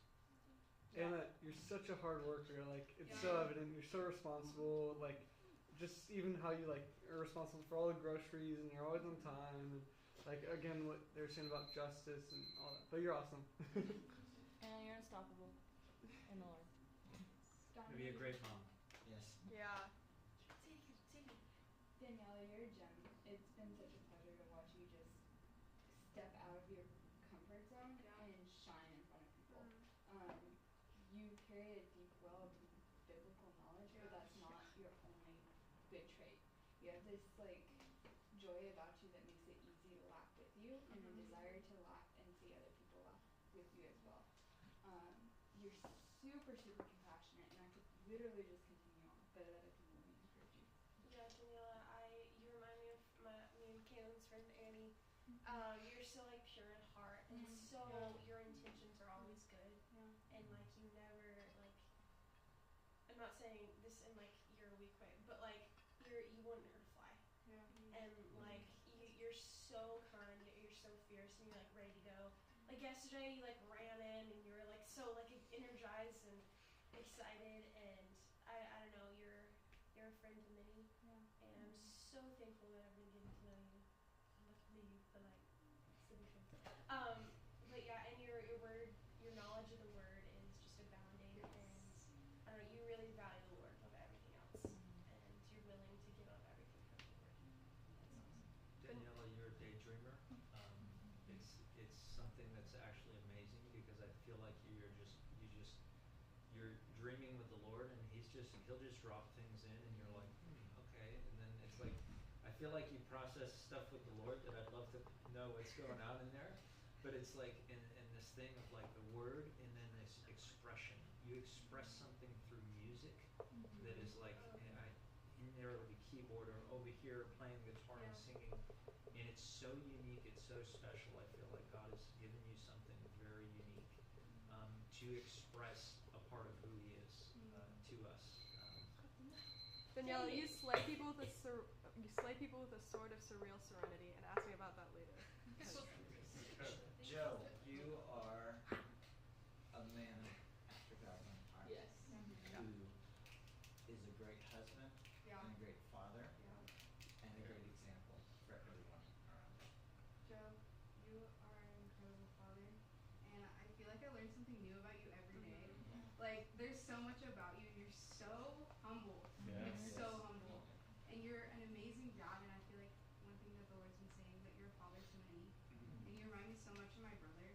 And, like, I don't know, when you go up and speak, like, I'm so in tune. I'm like, wow, you're just an amazing teacher. You're such an amazing teacher. And, like, I feel like you're this type of teacher that can, like, teach to a crowd of many, and everyone will understand because the Lord is speaking through you. Yeah, Joe, when you got up there and you taught us that one day, I was just captivated when you're teaching. Like, you are so anointed in teaching, and like when you teach, crowds listen. Like, even when there's like so many things going around, and like, and you have so much wisdom to speak out, and I'm so thankful that like you're in this school, and I hope that you pour out more of your wisdom onto us because we need it. Yeah, you carry such a humble heart, and I know everyone said that, but like, you used to preach at a church. Yeah. You used to be a pastor, and now you're sitting in a classroom full of like adolescents, basically. Pretty much. Yes. And I don't. Yeah, no, pretty much just all adolescents. So, just this like humility that you carry to like to go, not necessarily lower, but no desire for the title, but you just want the time with the Lord. And so thank you for imparting that into us, I believe, and I think you're such a figure of a father that we all look up to. Yeah. Because you take care of your family so well as you do all of what we're doing. Yeah, Thank you. yeah, that Psalm 68:5, I feel like it's just like someone just said it, the fatherless. And I just see this Pauline thing about you, that you're not looking for the church, you're not looking for the tradition, you're looking for the Pauline apostolic pastoral teacher. Yeah, Curtis, I am just so thankful. No, we're gonna just had somebody watch. Catherine. Kat, your turn. We're encouraging you. So, Kat, I just think the way that you've blossomed since being here, like you've like broken your outer shell, like you talked to us, and like, sorry, that came out totally wrong. You hurt my heart. But like you even ask, you like come in and then you're like, hey, how's it going? And it's just this very like gentleness and like concern, and I think that's come from being like a big sister. Mm-hmm. And I'm really excited to see what the Lord does in your life. And then you've already like, I don't know, you're just like really adventurous. And it's really cool. And I can't wait to see you like be adventurous in missions, like step out in boldness. And like, I mean, you see like crazy stuff. And, like, Literally. I can't even imagine, but yeah. Kat is so cool. She's also my outreach partner, and she is so fun to be around. She's so kind. She's so sweet. She's so thoughtful. And like God really speaks to her. Like she gets like visions and like can see a ton of things. And I'm so excited to lead with you. And I think you're incredible. Okay, an evangelist and a seer together, and so I'll just say that. But like, I just think there's this beautiful thing that the Lord is doing, and it's actually happening right now. But it has something to do with what the Lord spoke about when you were like going to be in Mexico. Yeah. And so I just love even Antonio's name. Oh. But like just Spanish. Did you hear that, Antonio? There's so much freedom that you can walk in this gift, and I just think that you steward it so well, and you're not prideful about it, and you're just like humble, and you walk in this place of the fear of the Lord, like, wow, I want to make sure that this is the Lord before I actually say something or do something. And so that's beautiful. Yeah, you're such an encouragement, and you're so. Oh, I just love you so much. We've been roommates for so long. But yeah, I just constantly see the Lord inside of you, and you listen to the Lord, and you obey the Lord, and you're not going to go outside of that. And you encourage others to go in that direction as well. So thank you for that. Thank you for walking in humility. I don't care what the cover. I love you, Catherine. Curtis, are we encouraging you? Yes, we are. Yes, Go. we are. Awesome. I tried. Okay, we get an extra minute for you, right? 3 minutes. We're going to not listen to the heart, timer. and like I don't know, you're so humble, and you can obviously see that. And I just think that you're I don't know how to describe. Okay, so have you ever watched Lonesome Dove? No. Okay, it's all 2 minutes. best Western you could ever watch, but it has. It's pretty good. I forgot his actor's name, but this guy named Gus. And David he's this Duvall, guy that, or like, Duvall. Yes, Robert Duvall. Robert Duvall. And he like sits down and you just listen to him whenever he speaks because he's hilarious. And I think you have a great sense of humor, and it's really like captivating, and you tell stories so well. And I don't know. I feel like you have the gifts of speaking to every age. Curtis, you have so much to impart because you actually have like obeyed the Lord and you've obeyed His commandments, and then like you speak from a place of like I wouldn't say student, you're still learning, and you're just so open, like saying, hey, I'm just a man who learns the way God is using me. It's just beautiful. You want to like have that kind of humility, and also I love your artwork. I was gonna say your artwork is incredible. Curtis, it's been so cool being in class with you this week. I think a couple days ago you were talking about like fear or pride, and you're like, I struggle with pride, but I was surprised because I think like you've come off as like one of the most humble guys, like one of the most humble speakers we've had so far, and that's like really like that's one of the best traits you can have. So I've really been blessed by this week, and bless you, man. Yeah, I think you humility just jumps off the page. It's just so cool. It's so evident. Because I know you joke and say, I don't have these gifts, but you have a ridiculous amount of giftings, obviously. And but you don't have to like put those out there. You never. I mean, you don't talk about yourself. You don't lead with those things. And because of that, your willingness to put the focus on Jesus, it really does make it feel like any of us can do what you're trying to equip us to do. So thank you. Go team. All right. Go team. So I'm not giving you a break because we've only got 25 minutes left. So you're just going to have to hang in there. So basically for the next 20 minutes, I'm going to give you my version of a pep talk. And then we've got a 5-minute little closing exercise thing. So in the book of Acts, on Paul's first missionary journey, you know, he goes out through those cities, and then he comes back through those cities on his way back to Antioch. And it says that he went back through there and appointed elders and encouraged them with the word that it is through many tribulations that we must enter the kingdom.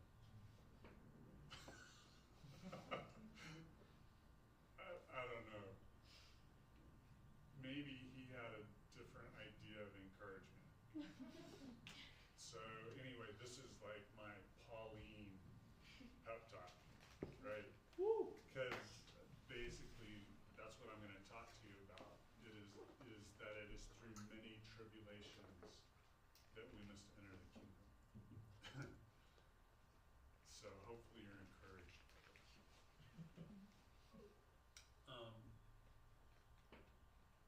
It is, wow. I have all of these pictures of people running through my mind that have been trained.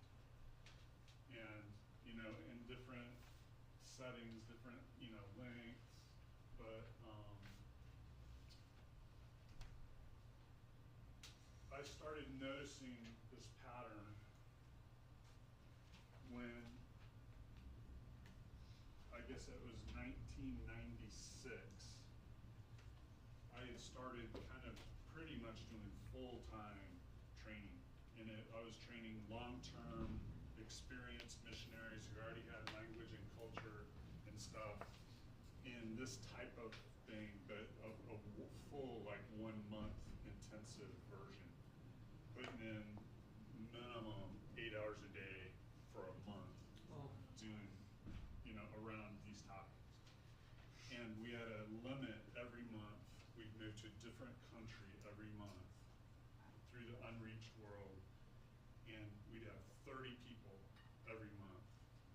And we would train, and then I just noticed this pattern that as soon as training finished, people would just start falling. You know, something would happen that would take them out of ministry.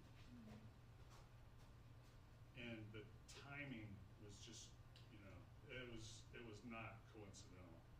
It was the frequency and regularity of how it's happening was uncanny. So very quickly, I developed this checklist that we started going through on the last day of the month. And it's called Commitment to My Task. And basically it said, I would blank leave this role, meaning as a long-term missionary to the unreached group they were targeting. I would blank leave this role, and they could either fill it in with definitely not, possibly, probably,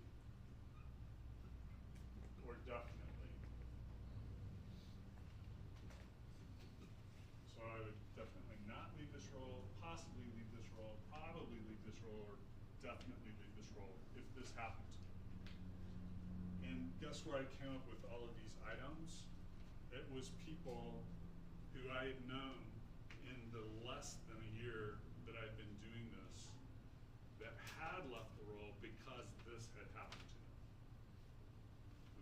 So let me just read through the list for you to give you a feel for it. If my spouse decided to call it quits and go home. Wow. If my parents ordered me to return to my home country. If no local school is available for my children. If my financial support base is cut by 25%. If my financial support base is cut by 50%. If I am diagnosed with a serious degenerative disease. If my sending agency collapses. If to do my ministry I have to give up home country citizenship. If I'm publicly discovered in sin and dismissed by my agency. If some activities essential to evangelization are illegal where my people group live. If some activities essential to evangelization are illegal where I reside. If I and my organization supervisor strongly disagree on strategy. If I and others in my organization strongly disagree on gifts of the Spirit. If I'm offered promotion in my organization, supervising many field personnel, but no one will continue my current work. If one of my children is discovered to have leukemia. If my spouse dies. If one of my children dies. If one of my coworkers is killed because of his or her evangelization work. If someone that I sent from my agency that I sent to the field is killed. If the first believer from my people group is martyred. If all the believers in my people group receive severe persecution. If my own life is threatened if I continue this ministry. If my spouse's life is threatened if I continue this ministry. If I'm offered the pastorate of a large congregation in my home country. If I'm seeing no measurable evangelism results. And I could extend this significantly from other examples that I've seen. That was in probably 97 that I made this list. In this intervening years, I've seen many, many, many more examples of things that things like this happen to, and it pulls them out of ministry. Now, I know your situation's a little different. You don't have, a long-term assignment to a people group, et cetera, et cetera. But I would ask, what will it take for you to not be engaged in seeking to make disciples? Is there something that could happen in your life that would cause you to not seek to make disciples? Things get too hard. Loved ones die. Relationships are broken. Serious illness, threats, etc. Is there something that could happen?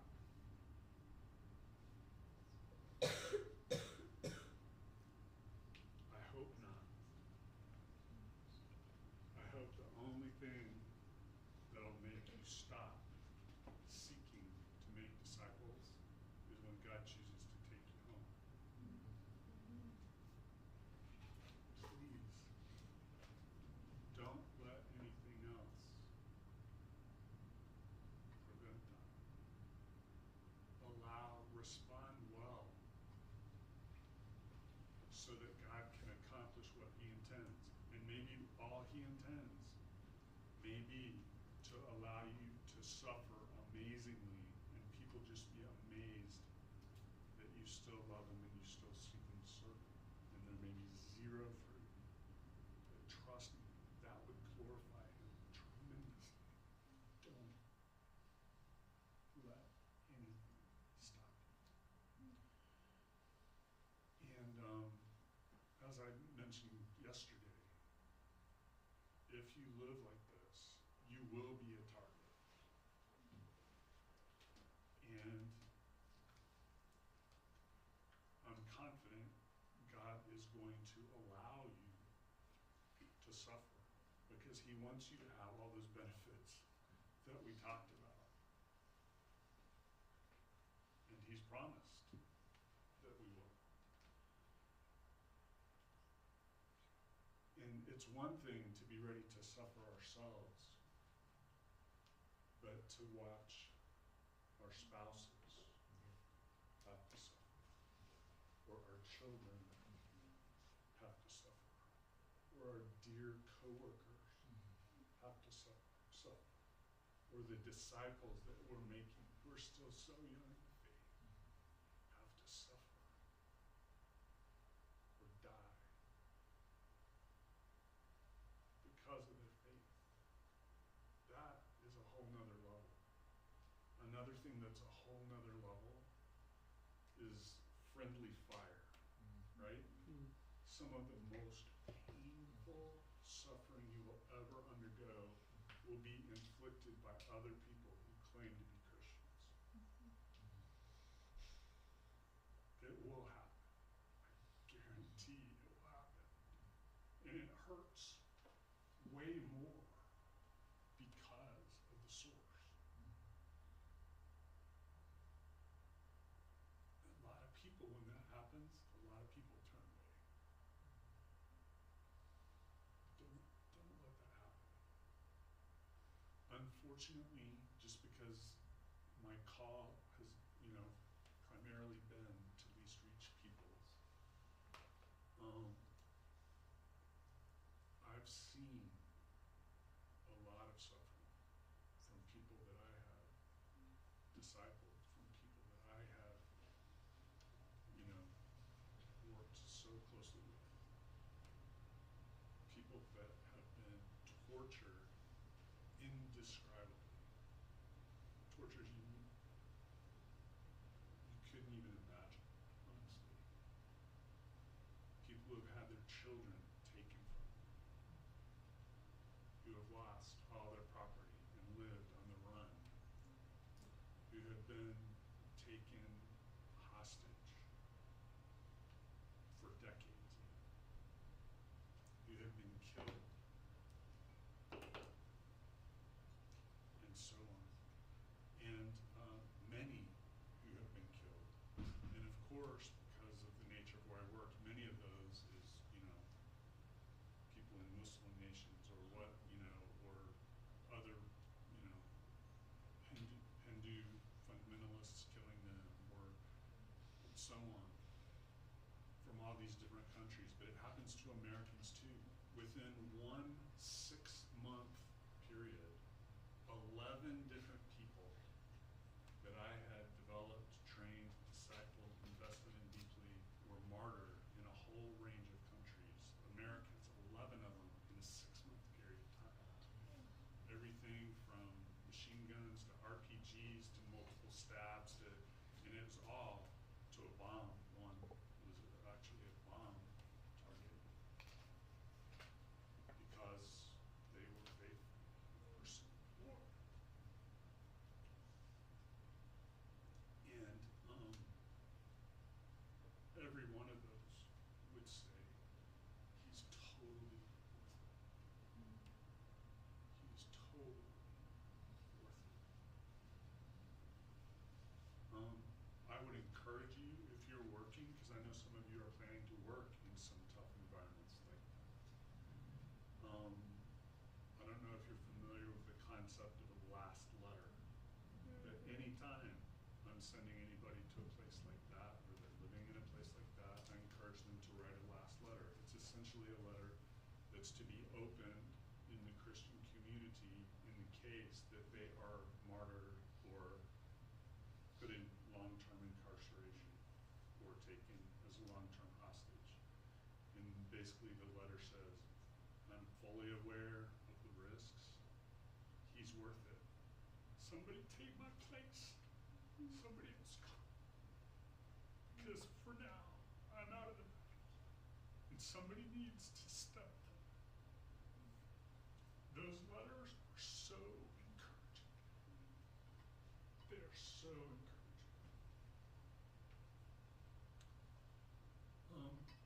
God did me a huge favor early on in my ministry. Because I wouldn't have been able to take the level of suffering that I've had to see knows that I've invested in. So it was when I was working on that island, kind of my first long-term assignment among the unreached. And so I went out to Singapore to train a Chinese church there in kind of these approaches, and asked them to go to a specific town on that island to start work like this, because they're a lot lower profile than I am, because at least they look similar, right? You know, I kind of stand out there because the Hainanese are the shortest people in China. A lot of them are about this tall. And so I really stand out, literally. But anyway, so I trained them, and then I wasn't with them as they came in so that I wouldn't draw attention. And I was going elsewhere where I'd already gotten some work started. And all of a sudden, I realized that maybe that was really stupid. The fact that I recruited Singaporeans to do that. Because, now don't get me wrong, Singaporeans are brilliant people. But they don't have a lot of street smarts, right? The government is like benevolent dictatorship. It's like almost a totalitarian, benevolent totalitarianism. And so the government takes care of everything. So they're not used to like making decisions and evaluate, everything's set out for them. And I thought, oh, man, they're gonna get in this, because they're ethnically Chinese, the government treats them as citizens, even though they're not. And so like if they get arrested, they could throw away the key, they may never get out, And I was thinking, whoa, what was I thinking, bringing Singaporeans into this environment? I was so worried. But I had my own problems, because I was in this town, and my key disciple in that town had moved, and I had no way to notify me. We had no snail mail, no telephones. Most places had no electricity, etc. So he has no way to tell me if he's going to move somewhere. And he moved, and I didn't know where he was. So I was just wandering around this town, asking random people I'd run into, do you know this person? Do you know this person? Everybody's like, no, we don't know. I realized I didn't even have this on all that time.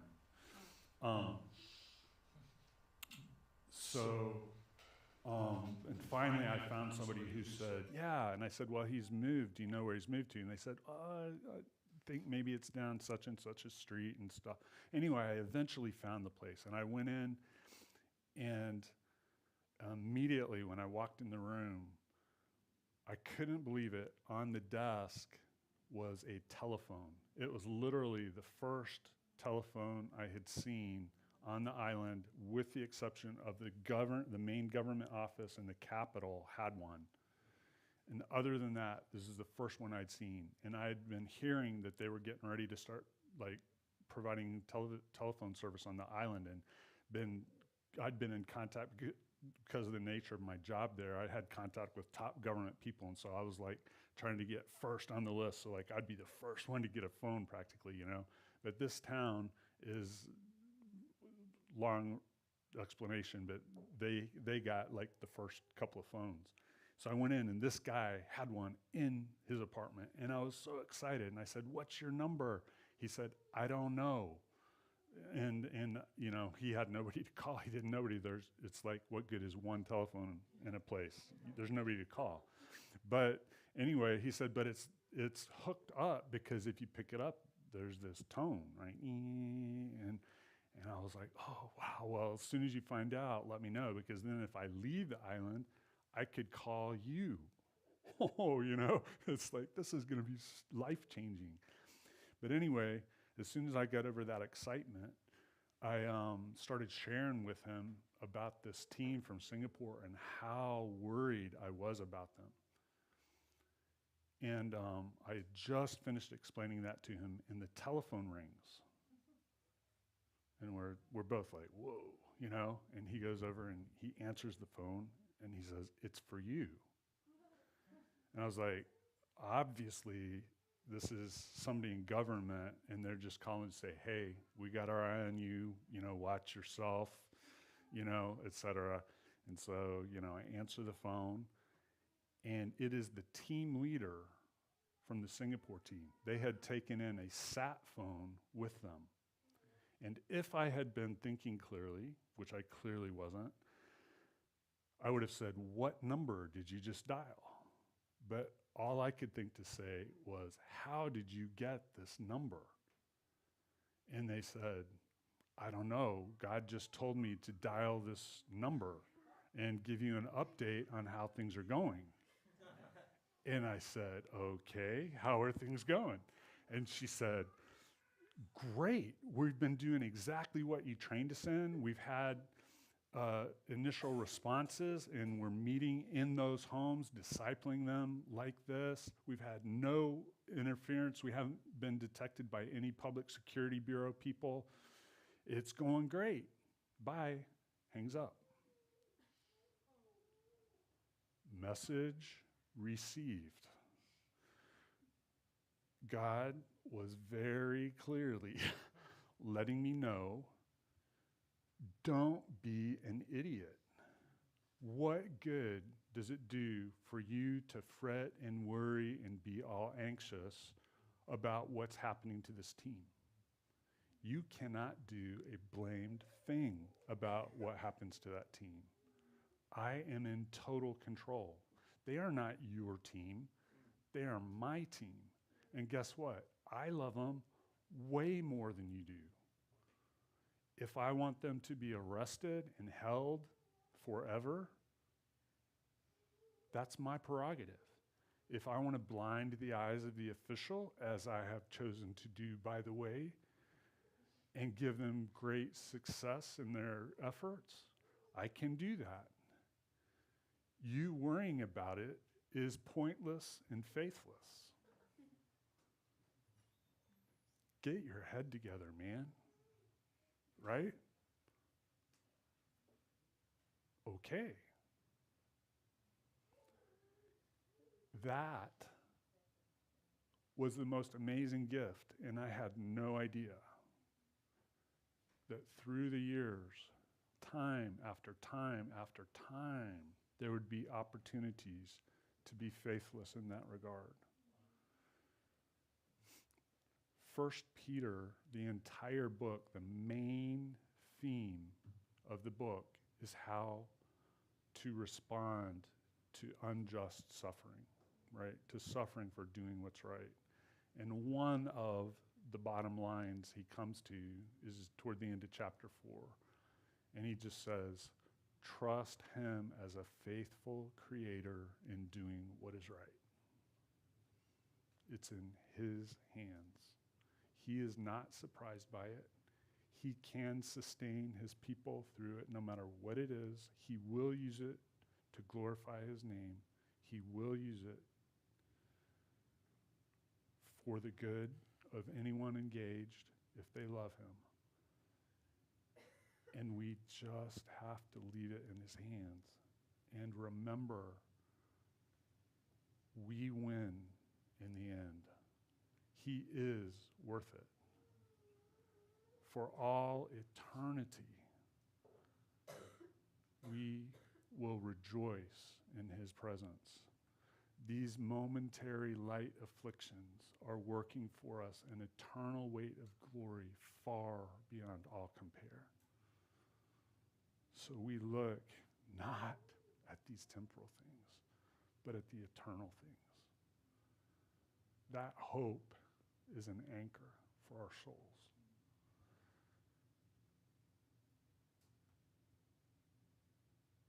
If we allow our eyes to go to the circumstances rather than to him and his eternal goodness and faithfulness and promise,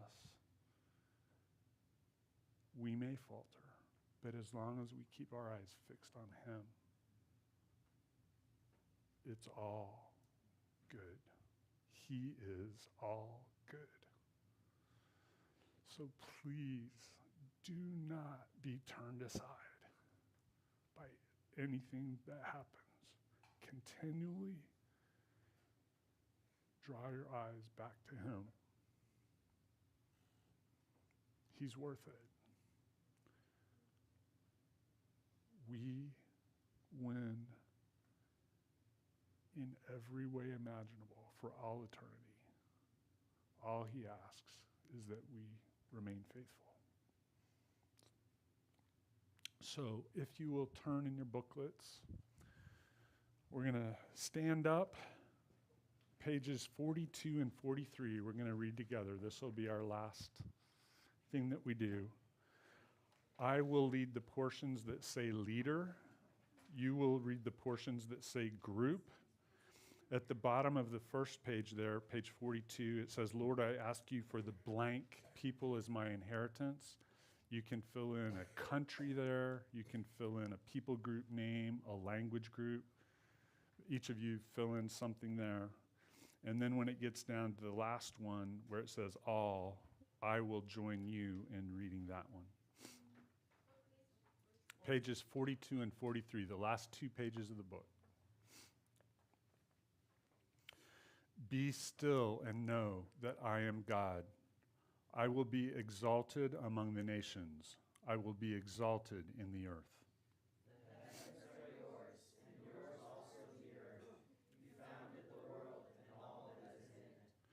Sing to the Lord a new song. Sing to the Lord, all the earth. Sing to the Lord, praise his name. Proclaim his salvation day after day. Declare his glory among the nations, his marvelous deeds among all peoples. Great is the Lord and most worthy of praise. He is to be feared above all gods. For all the gods of the nations are idols, but the Lord made the heavens.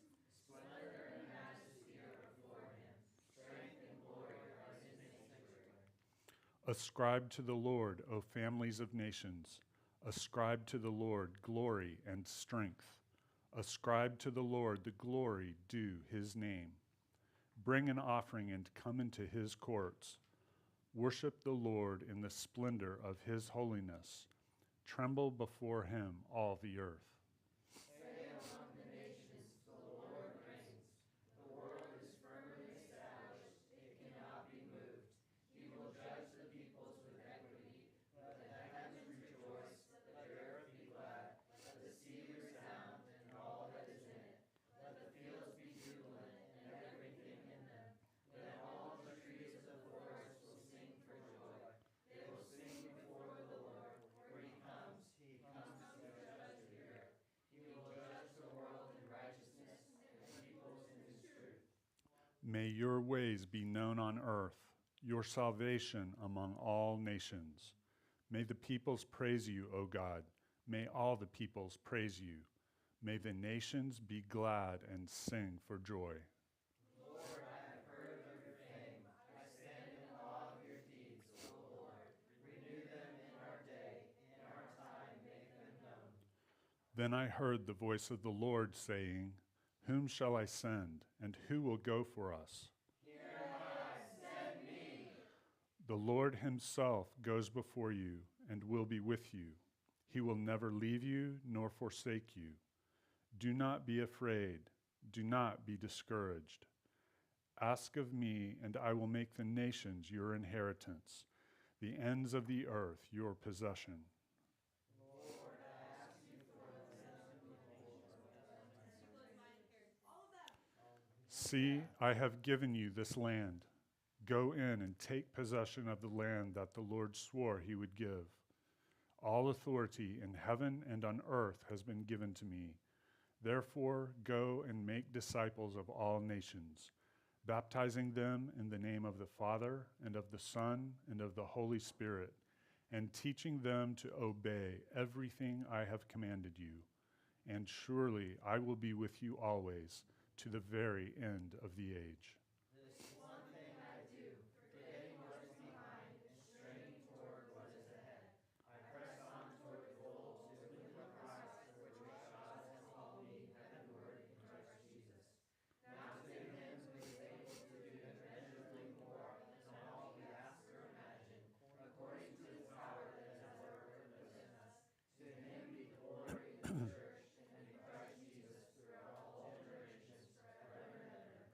After this, I looked, and there before me was a great multitude that no one could count, from every nation, tribe, people, and language, standing before the throne and in front of the Lamb. They were wearing white robes, and they were holding palm branches in their hands, and they cried out in a loud voice, "Salvation belongs to our God, who sits on the throne, and to the Lamb." Amen. Praise and glory and wisdom and thanks and honor and power and strength be to our God forever and ever. Amen. Amen. Thank you, guys.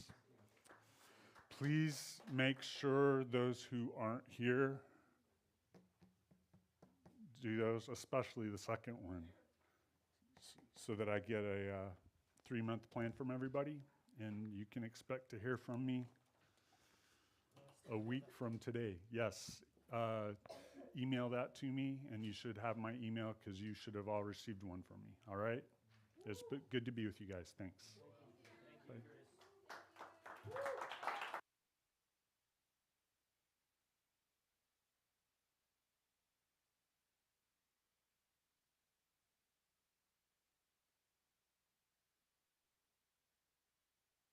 I'll just use this. All right. Yeah, Lord, we thank you. We thank you for Curtis. We thank you for just his presence with us this week. We do pray that you would send him out in power back to his home in Alabama and beyond to the nations. Lord, we do ask for your favor and your protection over him, but also know that you will do amazing things however you want through him. And we ask that you would continue to multiply his labor, his effort, and send more laborers into the harvest. In Jesus' name, amen.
my friends on Zoom. Here we go. Okay, so for today, I don't have a plan to go like through a lot of content. It's just to work with you guys, reveal some of the informations that we talked before, and I'm gonna be with you guys, just going around the tables, answering questions, helping you guys in whatever you need. For those on Zoom, it might be like texting or send me a message, and we can work through your project that way. So I'm trying to think. All right, so before I start talking about weighing objectives, because we're gonna be weighing objectives and we're gonna be talking about risk, so we can make a decision in what scenario we're gonna follow to have our goals. Is there any questions or anything that's not clear from the last session or sessions behind anything that you would like clarification that we can go through? William?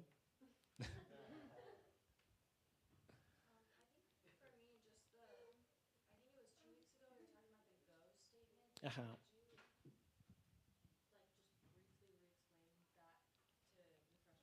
All right. Okay, so the goal statement. Go or goal? Goal. Yeah, the goal statement. Basically, the idea of the goal statement is to, like, you did your preamble, right? And most of you are addressing a problem. Like, there is this situation happening in this nation, in this people group, or in that neighborhood, and this is the situation today, and probably is not that good. So you see the picture of reality today. So with your goal statement, what you want to do is to hand, okay, this community, this people group, if my dream come true, how this picture will look like in the future. So you try to describe, let's say I want to reach a people group in Saudi Arabia. Right now, they are 99.9% Muslim. They don't know Jesus.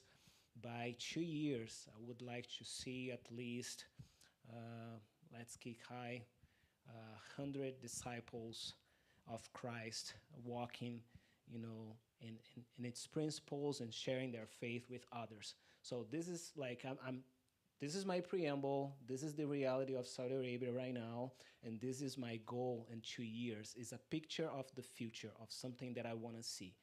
So you realize there is no actions. It's something that I'm seeing. I don't need to do anything. So.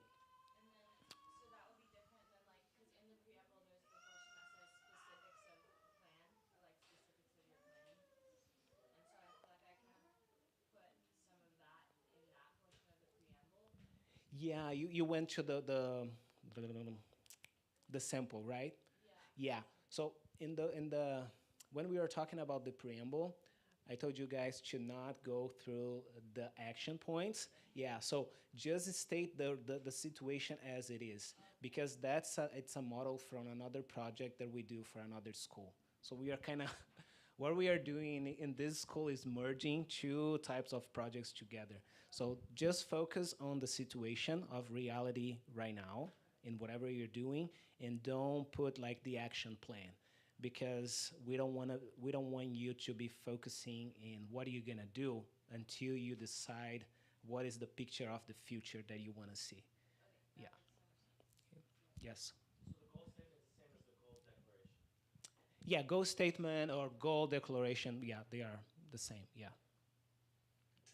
Different names, same thing. But your life mission statement is something else. Just clarify, yeah.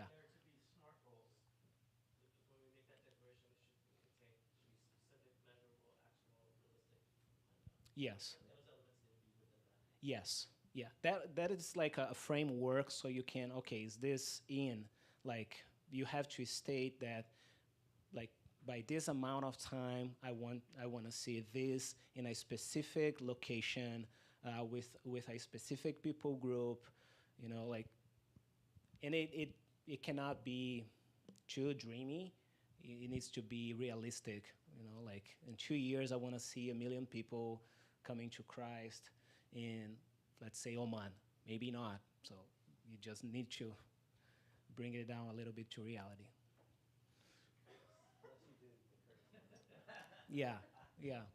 Not saying that's not possible, but like God can do whatever in one day. But yeah. After this week, I'm probably gonna rewrite my whole project. Good. Yeah, yeah, yeah. All good, all good.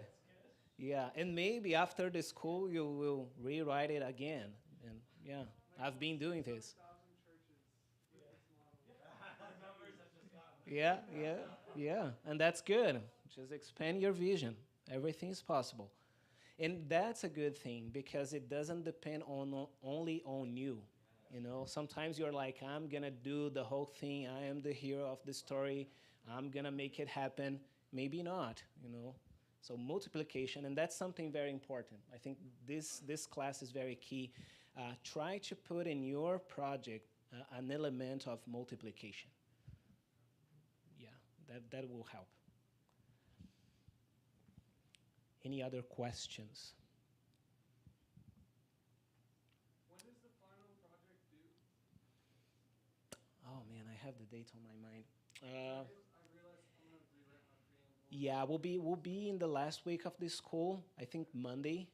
What day is that one? Oh, so the last day is the 17th, so 16th, 12, 14th, or 13th? Wait, I thought the last day was the 16th. Didn't it change? Yeah, so on the 13th. Because you need to submit your project and you need to have your presentation ready. So after that, like by this time, you have your presentation and your project ready, because like the last days of the school, we're gonna be going through the projects. On the presentation part where you have like the paper one and like the PowerPoint-ish version. Yeah. Do we have to use PowerPoint, or are we allowed to use other platforms? You can use other platforms, yeah. Yeah, you don't have to use PowerPoint. Yeah, just visual. Yeah, you need to present. I mean, you can make a song and you can dance. I'm gonna write a play. All right, yeah. Start and Yes, yeah. Fireworks and everything else. Yeah. I saw a fireworks stand outside of the Walmart down the road. I saw it, yeah. Yeah. I'd like to do my presentation on interpretive dance without any music. I'm gonna have Ryan. Yeah, something that people can understand. But you could do poster board in theory if you wanted. Sure, yeah, yeah. You can be creative. Yeah, you can be creative in the way you present, but you gotta present in a way that I will understand what you're talking about, because I'm gonna be the one grading the presentation. So if you're only dancing, so I'm like, yeah, 0. I cannot get it. What is your goal or action plan or whatever? Okay, so okay, any other questions? So I'm just gonna be going through what we talked about before.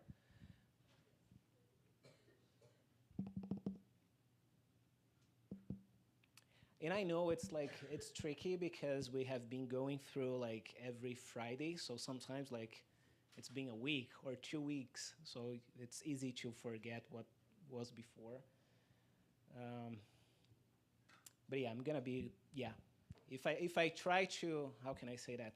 If I try to fix everything from the front, will take longer.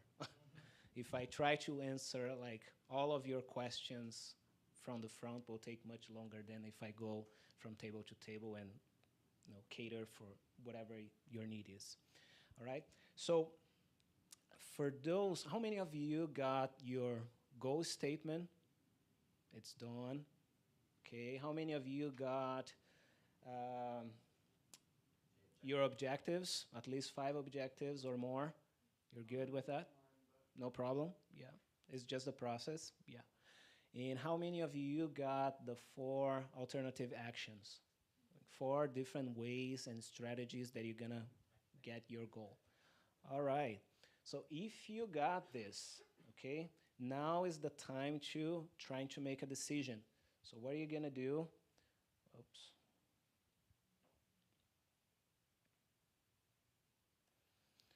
You're gonna go through your objectives the ones that you listed over there, and you're gonna weigh them in a scale of 1 to 10. Okay? So you're gonna put like how important is that objective for you from 1 to 10, and you're gonna do it in comparison with the different alternative actions.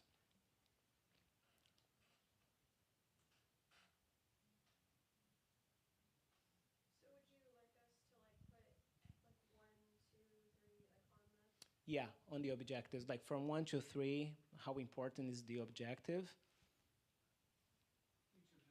Yeah, each objective.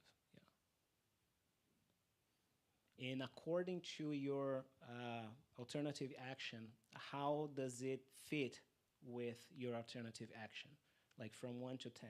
So 2 measurements, okay? You're gonna have 1, like you have your objective of, I don't know, in 3 weeks, I met a friend in Oman, let's say. Okay, how important is that objective for you? And you're gonna go through your alternative actions. And you're gonna put like how your alternative action actually fits into this objective from 1 to 10. If it's a 10 out of 10, it's like the perfect strategy to meet a friend, in 3 weeks, let's say. So it's not difficult. You're gonna go through it, 1 to 10. Yeah. The scale of 1 to 10, that's For the objectives. for the objective. 1 for the objectives. And then 1 for and the 1 for the actions. Okay, Okay? Yeah. You're saying based on how many you have, though. Yeah. So it may not be 10. No. All of them, like, how many objectives do you have? So if you have like 5 objectives. Yes. You're gonna go all throughout, like, how important is that objective for you? Yeah. So they could all be 10. Or you have to use different numbers. It can all be 10. It can all be 10. How can I say that? It can all be 10, but yeah, it might not help you. Yeah, to make a decision. That's what I'm saying. So is it better to rate it 1 through 5? I'm just trying to get my head around that. No. The idea it's like if you have 10 objectives, let's say, the idea is just to measure how important that objective is for you. But if I rate it 1 through 5, it forces me to use different numbers for each of the 5, as opposed to if I just use a scale, I might repeat. Does that make sense? So I might be repeating if it's a 10. Oh, you want to put like on a scale, if I have 5 objectives, what will come first, what will come second, what will come third? Okay, to have an order. Ranking the order Yeah. of importance. Uh-huh. Is that what you're getting at? Yes and no. Because it's not just the order of importance, but how important that objective is for me. Like, let's say, for example, to have a friend in 3 weeks, is that something that's so key that it's unnegotiable? Like, if it doesn't happen, will kill my project. Maybe not. So it's not a 10, to be able to communicate in the language, it might be higher than to meet a friend. So it's just like how critical is that objective for your vision, for your ultimate goal. So what we are doing is just like, okay, if I have this, it's something that I really want, but if it doesn't happen, will hurt my project that much by this time. I don't know if it makes sense. Yeah. Yeah.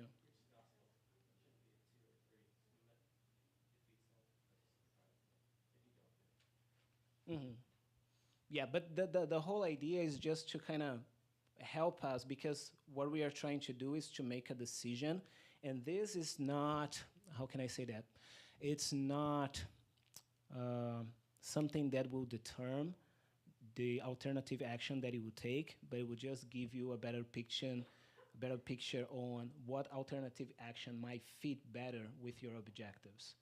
So it's not like we're gonna go through the risks as well. So you're gonna list, and from different all 4 alternative actions, what are the risks? what can go wrong and what is the possibility of going wrong, so you can pick it up and see, let's say, like, let's get that story from the live stream. I have a goal that at least, let's say, 1,000 people will be exposed to evangelistic material in Mecca. You know, and one of my alternative actions is to go and place a live stream on top of, you know, the Kaaba. You know, the risks are high. Yeah, the risks are high, but it cannot, like, it's just to make me aware of the risks in the alternative actions that I have. But if God is saying go and do it, then I'm aware of the risks, but, you know, so it just helps you to weigh your decisions as you go. Does it make sense?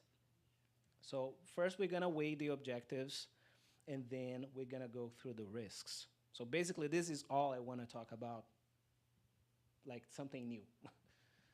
We're gonna weigh the objectives, 1 to 10, and we're gonna do the same thing. So you're gonna weigh your objectives, and you're gonna weigh, like, from 1 to 10, how much your alternative action fits with it.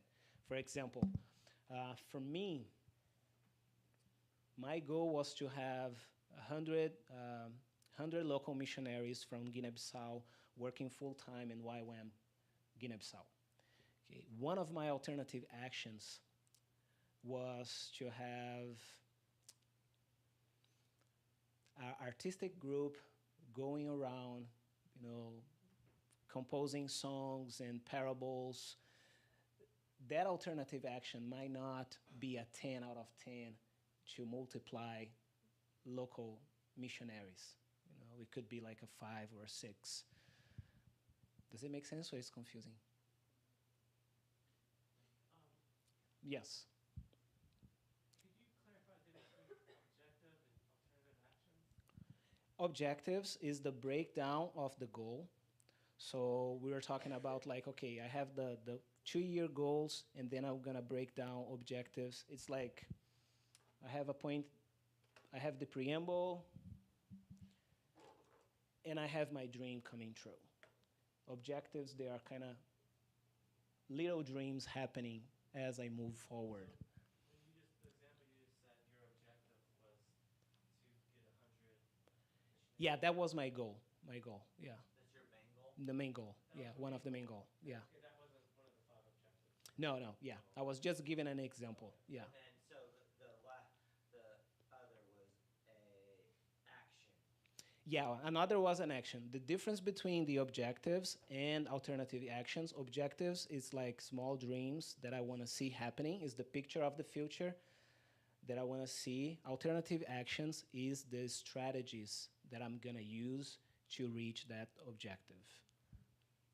Yeah, for example, one of my alternative actions to have 100 local missionaries is to have a team and run DTSs. Okay?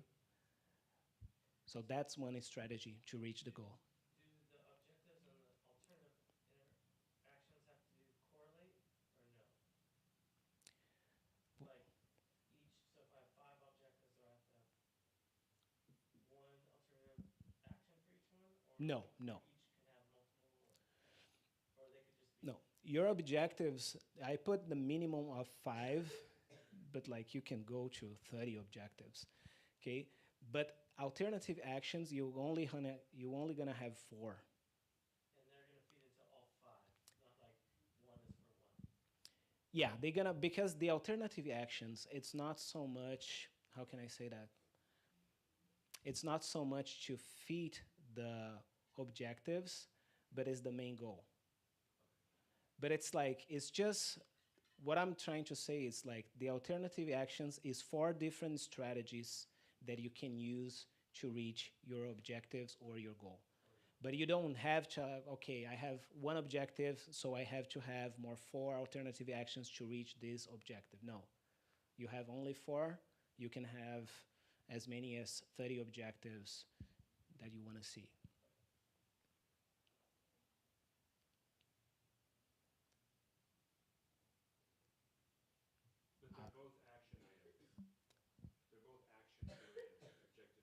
No. Objectives, they are a breakdown of the goal, so there is no action in your objectives. It's things that you want to see happening, but it's not an action. Like, for example, for the 100 of missionaries, one of my objectives is to see them living the principles of the Bible, to be living like a biblical worldview. There is no action in that one. It's something that I want to see. It needs to be measurable, something that I can see, but it's not an action.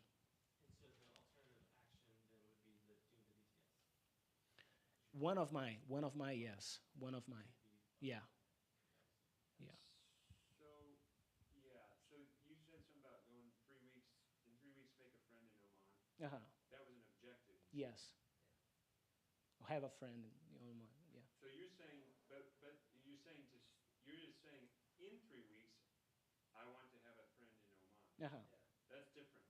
Okay, I think I get it. Because Yeah. you're saying that's just what you want to see. Exactly. How are you going to make a friend? Yeah. Well, I'm going to go out into the streets every day. I can go in a coffee shop. I can, yeah. Yeah. Okay, got it. But what I'm trying to say is that your alternative action, you're not gonna cater like specific for this goal. Yeah. You're gonna have like a main, like, don't try to. The more I talk, the more, because like, Are the alternative one thing, yeah, the alternative actions. You have your main goal, okay? Your goal statement is there. The alternative actions, for alternative actions, is to achieve that goal. Different ways to go around and get the goal. The objectives is just a breakdown of your goal. Yeah, okay. So it's specifics of the goal that I want to see. And Yes. the objectives. Yes. But are those 4 alternative actions independent of each other, or do they relate to each other? They can be independent. The idea of alternative actions is to be creative, because many times we think like, okay, to reach the people in Saudi Arabia is to plant a church. Maybe not. Is there another way that you can do the same, like you can reach the same goal, but with a different strategy? I'm gonna open up a coffee shop in Saudi Arabia. It's a different strategy, it's a different scenario, it's a different reality of project that I'm gonna run. So it's just different ways to get to the same place. They have to be different. Yeah. Like steps of the same No, thing. no, no. Yeah. Okay. The whole idea is for you not to get stuck. Yes, yes. Because otherwise you're gonna have just one plan. This is your main action, and if it doesn't happen, you're gonna be sitting like, yeah, I'm sorry, you know. Cool, because Curtis even brought up that kind of concept of church planners getting stuck and being able to change, go different places. Mm-hmm. Yeah, yeah. If my main goal, like if my main strategy is to, like, to reach the Saudi Arabian people, is to start a YWAM base in Saudi Arabia, and if that's the only strategy that I have, if I get there and the government is saying no, no, you can't, or like I'm like, let's go back home, and so it's just to find different ways to active the same, to get the same goal. Yeah. Just be creative in your alternative actions. And the objectives are smaller starting goals. Yes. That goes towards the main goal. Yeah. Yeah. Actions are. Yeah. It makes the picture clear. Yeah. Because for me, let's say, if I want to have 100 missionaries full-time, working full-time in Guinea-Bissau, YWAM Guinea-Bissau, but how do I want to see them? Because I can have 100 that they are lazy, they are not reading their Bible, they don't, like, they are living in sin, I have the 100, right? But it doesn't make the picture that I want to see. So the objectives give me clarity in how can I say that? How can I specify if I reached success in my main goal or not? Because I can have the 100, but it doesn't mean that they are good missionaries. I can have the 100, but it doesn't mean that they are living under a biblical worldview. I can have 40 Muslims that make a decision for Christ, but they still beating their wives. So it's like, I have the 40, right? Did I get success? Maybe not. So the objectives will help me to have a clear picture on what exactly I want to see happening in their lives as well. In some of the steps, like in a time frame, like Jonathan put it, in 3 weeks, in 2 months, so it will help me to move forward as well. Does it make it clear a little bit? The difference between the main goal and objectives is just to bring like a clear picture of the reality that I paint for the future. And it helps me to move forward as well. Okay? All right, so let's move forward. Otherwise, and I'm gonna work with you, yeah, because it's like all concepts in the air, so it's better to go for you and with you, and yeah. Okay, so go through your objectives. If you wanna add more objectives, you can. Weigh them. It doesn't mean that you need to do it right now. If you're confused, we're gonna go through it with you. Don't worry, you get there. And then you're gonna go through the risks. Take the 4 scenarios, 4 alternative actions, 4 different strategies, and start thinking, what could go wrong in this scenario? For example, for me, if I take a team to be living full-time in Guinea-Bissau to work with DTSs, a thing that can go wrong, my whole team can get malaria. It's a reality. It's one thing that can go wrong. What is the probability that will happen? Let's say no. no, it's not. Let's say 70, yeah, like 7 out of 10. It's a high probability. But what is the seriousness of it? Not so high, because we have treatments and so on. Okay, so it's that way that you're gonna be going through the risks. Okay? All right? So for objectives, you're gonna have 1 to 10 for the objectives that you have and how important they are. 1 column for that. Another column for objectives is like from 1 to 10, how they best fit in my alternative action. You have 4 alternative actions. For me, for example, 1 is to have a team running DTSs to multiply local missionaries. Another one is to have artistic group going around singing and dancing and playing drums. Related to my goals, probably running a DTS with a team, it might be like a 9. Having my artistic group related to my goals will be like a 5 or a 4. That the whole process is just like we're gonna have a number in the end. You're gonna add the numbers and you're gonna see which alternative action might fit better with your objectives or with your ultimate goal. And then you can make a decision. So scale of 1 to 10 for my objectives, and then a scale of 1 to 10 for my alternative action. Yes. That fit with. Yeah, how, like, from 1 to 10, how this alternative action fits with my objectives. When you say alternate action, is that the regular action or a different type of action? The different scenarios that you're gonna create. Yeah. Okay. For the scoring of the alternative actions, I go 1 through 10, but I'm giving them a value based on each objective? No, just like, so I have my 4 alternative actions, they each just have a 1 through 10 score, that's it. All right, yeah. No problem. No problem.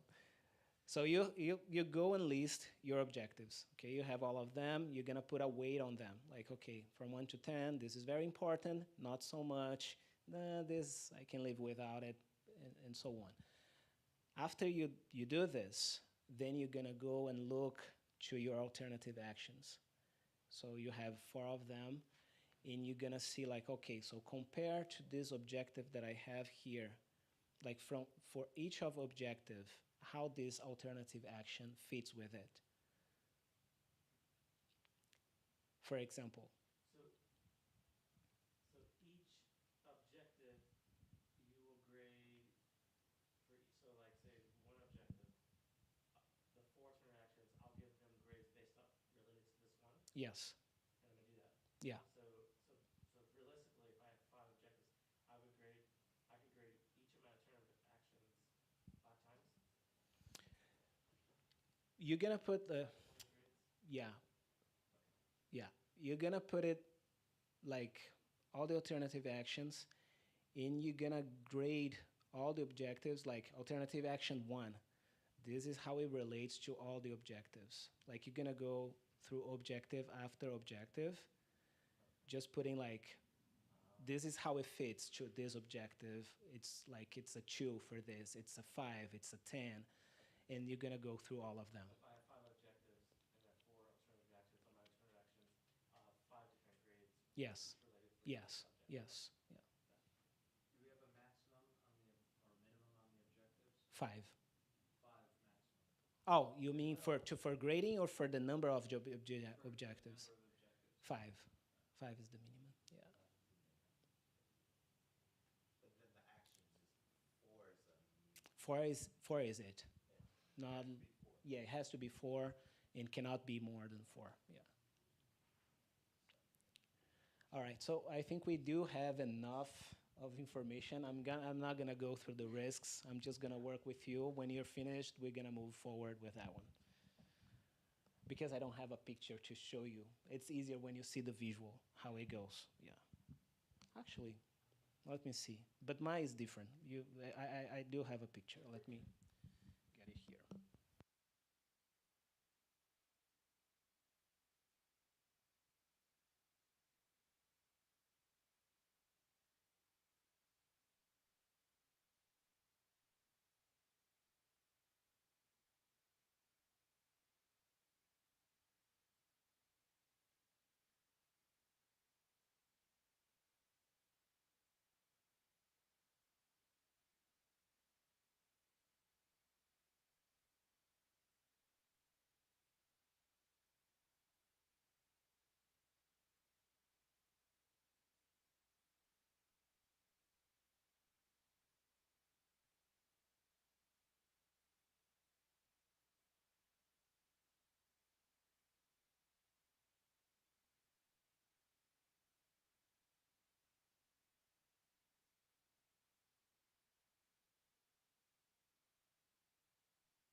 All right. So here you can see my list of alternative actions. 1, to go with a team and run a DTS. Another one, mobilizing short-term teams to come to Guinea-Bissau. Another one, work with agricultural project with Muslims. And another one, have an artistic group singing biblical songs and things like that, and parables. So these are the 4 different alternative actions. This is my main goal. Like, oh, sorry, my main goal is right here. Before it was 10, now it's 100 Guineans serving full-time as missionaries in YWAM, and so on, in 5 years. And here's the list of my objectives. So you can see that I went through all of them, and I put like, I score for my objectives. Here it's more complex because there is the weight and the score and the multiplication of numbers, but I went grading all of them, comparing. For example, I have here one of my goals for the missionaries is to have missionaries living a life based on the truth, that they are always telling the truth. How important is that for me? It's a 10. Comparing to different alternative actions, I might not, how can I say, I might not achieve my goal as fully like by running artistic group. The alternative action by to run our artistic group, it might not help me as much to see people living or missionaries living a life of truth on the daily basis as to have a team running DTSs and so on. So it's just like a way that I can measure the different alternative actions and how they will fit in my goal. Does it make sense? Not really? I'm gonna sit with you. Yeah, no problem. And the purpose of this is so that way we can. I can pick one. Which, oh, so out of the four, you Out of the four, I'll pick one. rate it and be like, oh, this one's Yeah. way more effective, and then we're gonna only do. Yeah, you're gonna come with one. Yeah. Yeah. So this is how we figure out. Yeah. Which one is the best. Yeah. You can use your creativity to kind of create different alternative actions, but maybe your creativity might not work. So you're gonna kind of funnel to one alternative action, and maybe in the future you might end up doing all four. Yeah, because we get on we get there, we figure out that Yeah. one's not very effective, so then we try to. Yeah, let's try something else. Yeah, because right now, like we are running DTSs, we are mobilizing short-term teams, we are starting a project with agriculture. We don't have the artistic group yet, but maybe it will come. So in the end, you might end up doing all four. Yeah.